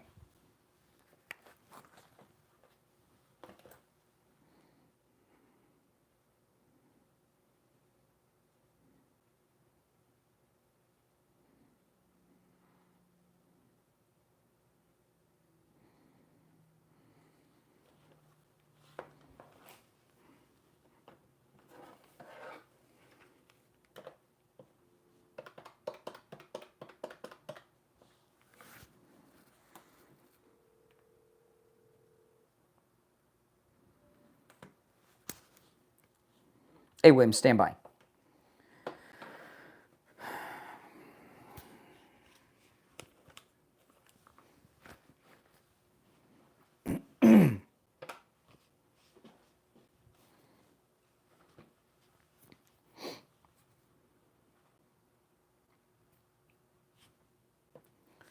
Welcome back, everyone. It's the Steve Kane Show, Florida's longest running radio show. My name is Brian Craig, and it's time to check in with William Youngerman from the offices of William Youngerman Incorporated with the Morning Gold and Precious Metals Report. William Youngerman, how the metals looking today? Well, metals looking stable, up for the white metals, very much so, but the gold ran up to about $3,351, and now it's pulled back a little bit on profit taking. Yesterday we saw gold trade in a range of $3,310 to $3,337 the ounce, and closed out the day up $8 at $3,331 the ounce. Silver was up 34 cents at $36.19. Platinum gained another $37 yesterday at $1,355, and palladium was unchanged at $1,066. Overnight, we saw gold trade in a range of 33.28 all the way up to 33.51. And as I said, right now we're at 33.32. That's up $1. Silver up 23 cents at $36.42 the ounce. Platinum, again, the big gainer, up $45 this morning at $1,400. We haven't seen $1,400 platinum in a long time. Yeah. So that's been moving very nicely. And palladium up $24 at $1,090. So metals are stable and doing well, especially platinum. Absolutely. Now, when it comes to platinum, can you talk to people a little bit about platinum and what kind of forms it's available in? Because platinum's a great metal. Yeah, platinum is actually 15 times rarer than gold, a true industrial metal, and a lot of demand for it. It's available in 1-ounce bars, 10-ounce bars, and then many of the different countries make the platinum coins in 1-ounce sizes and some smaller sizes. And those come in from the Canadian maple leaf, Australia's platypuses, the nobles from Isle of Man, the maple leaves from Canada. U.S. puts out a platinum eagle.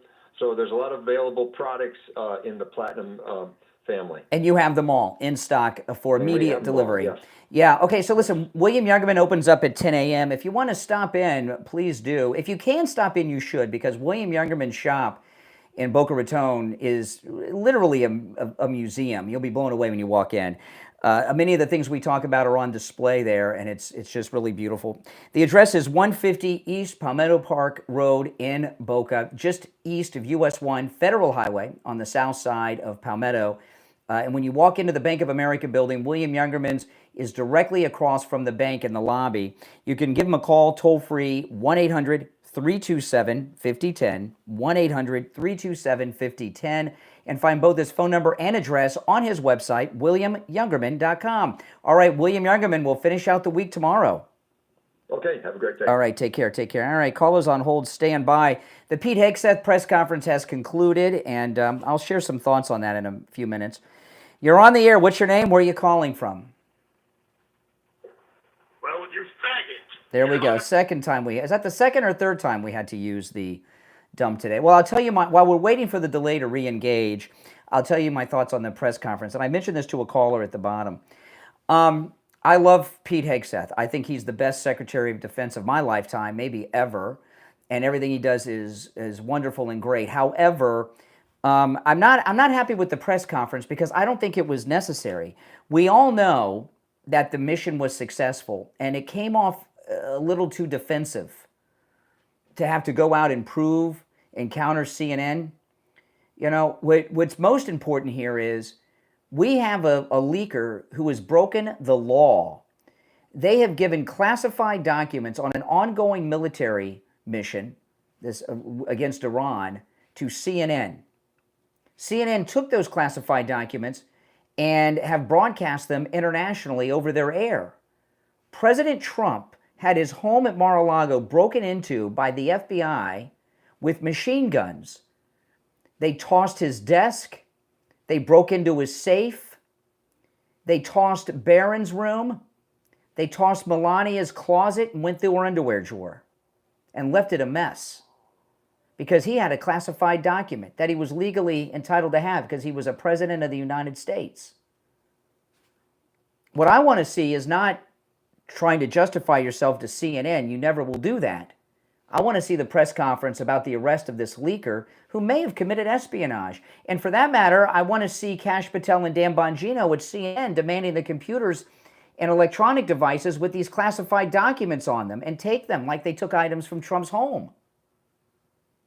That's the issue. That's the story to me. You're on the air. What's your name? Where are you calling from? Hey, Brian. Good morning. It's Jim from New York. How you doing? Hey, Jim. So can you imagine having to cohabitate with that nut that was on before the break? Yeah. A useful idiot. A useful idiot. And that's the thing. It's like her or that one dude from Minnesota who couldn't answer the question about letting illegals go into his house. When you present because the libs, they go based on emotion. And when you present them with facts and rational thought, like the way we operate as conservatives, they lose their minds and they can't control their emotion and they get crazy. Yeah. Yeah, I know. I mean, it's really scary, and I believe her that her grandfather was a Holocaust survivor. I could tell by the tone she was probably telling the truth, and it's not if you have friends and family who are Jews and they send their kids off to college, it's not unusual for Jewish kids to come home from college siding with Palestinians and terrorists. It is very common. It's not unusual. I've seen it happen many times in my life.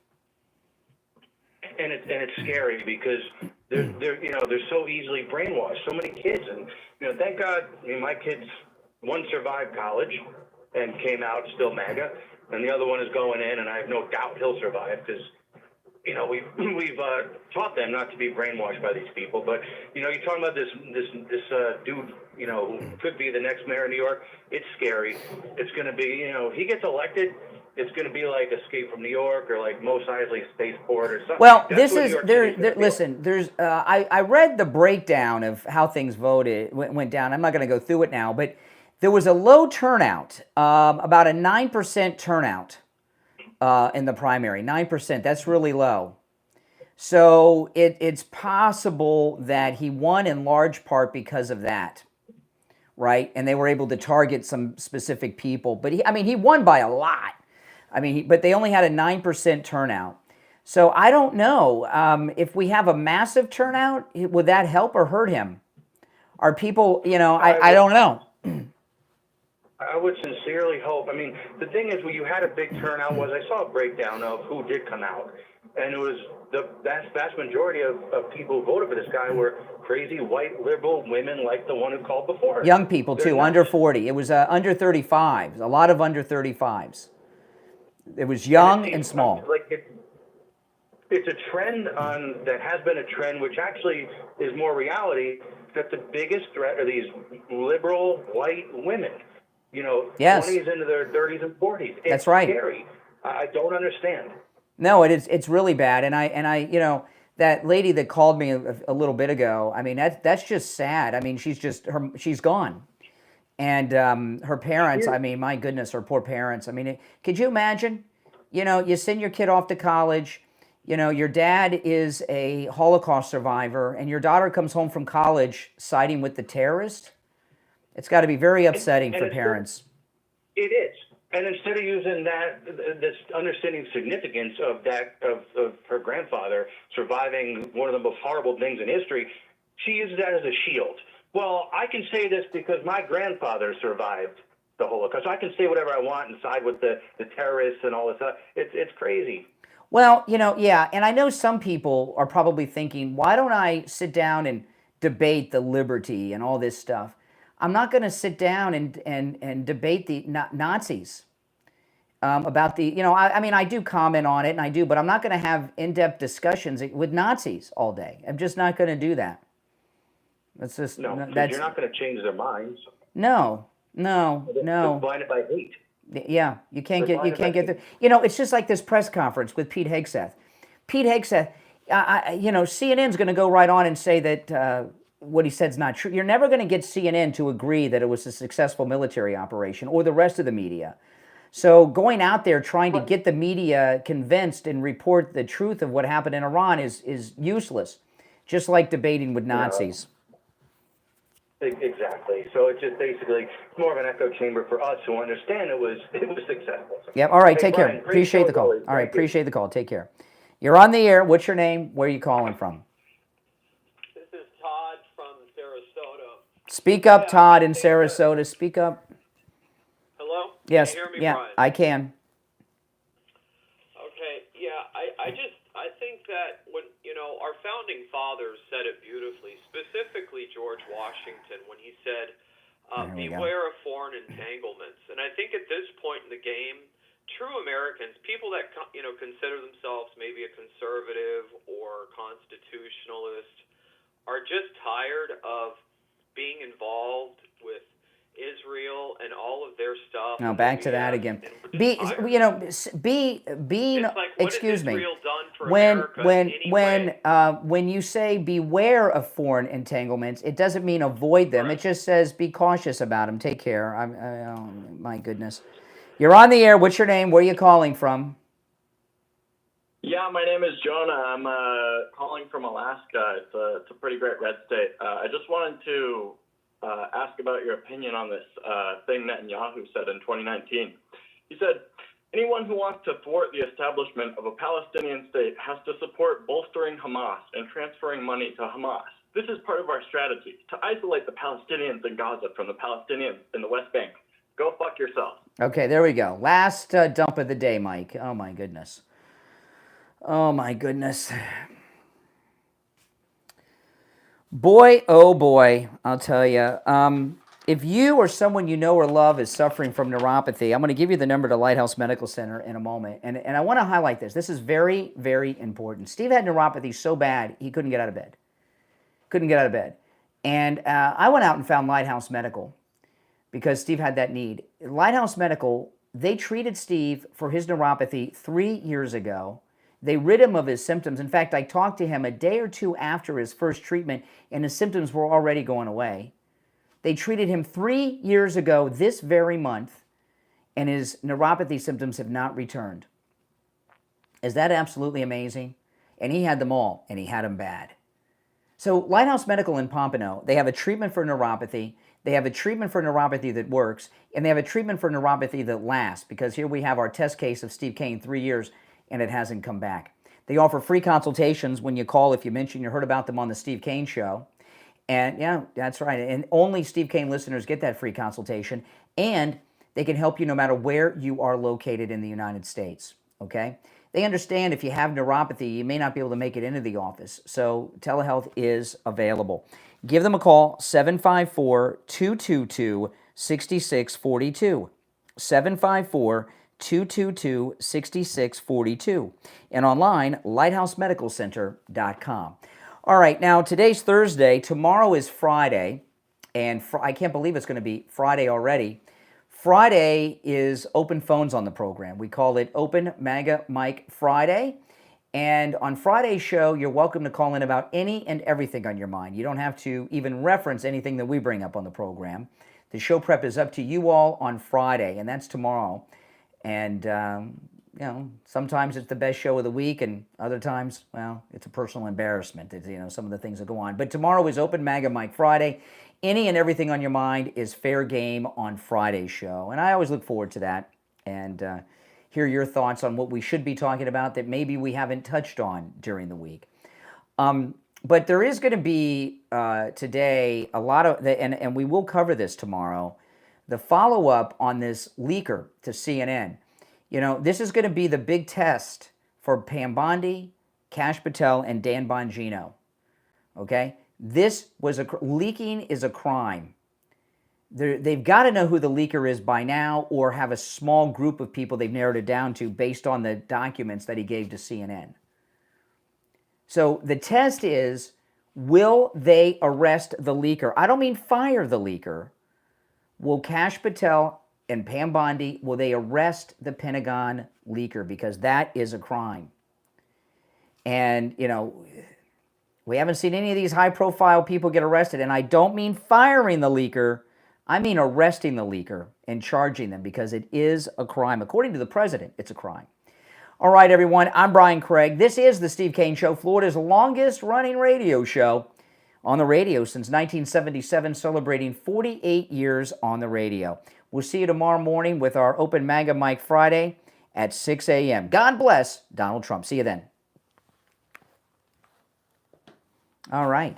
Those of you that are new, make sure that you subscribe, all right? And click that notification bell so you get a notification every time I go live. And if you're feeling very helpful, if you're already subscribed, share the program on your socials if you don't mind, all right? My name's Brian. This is where MAGA comes to talk. I'll talk to you next.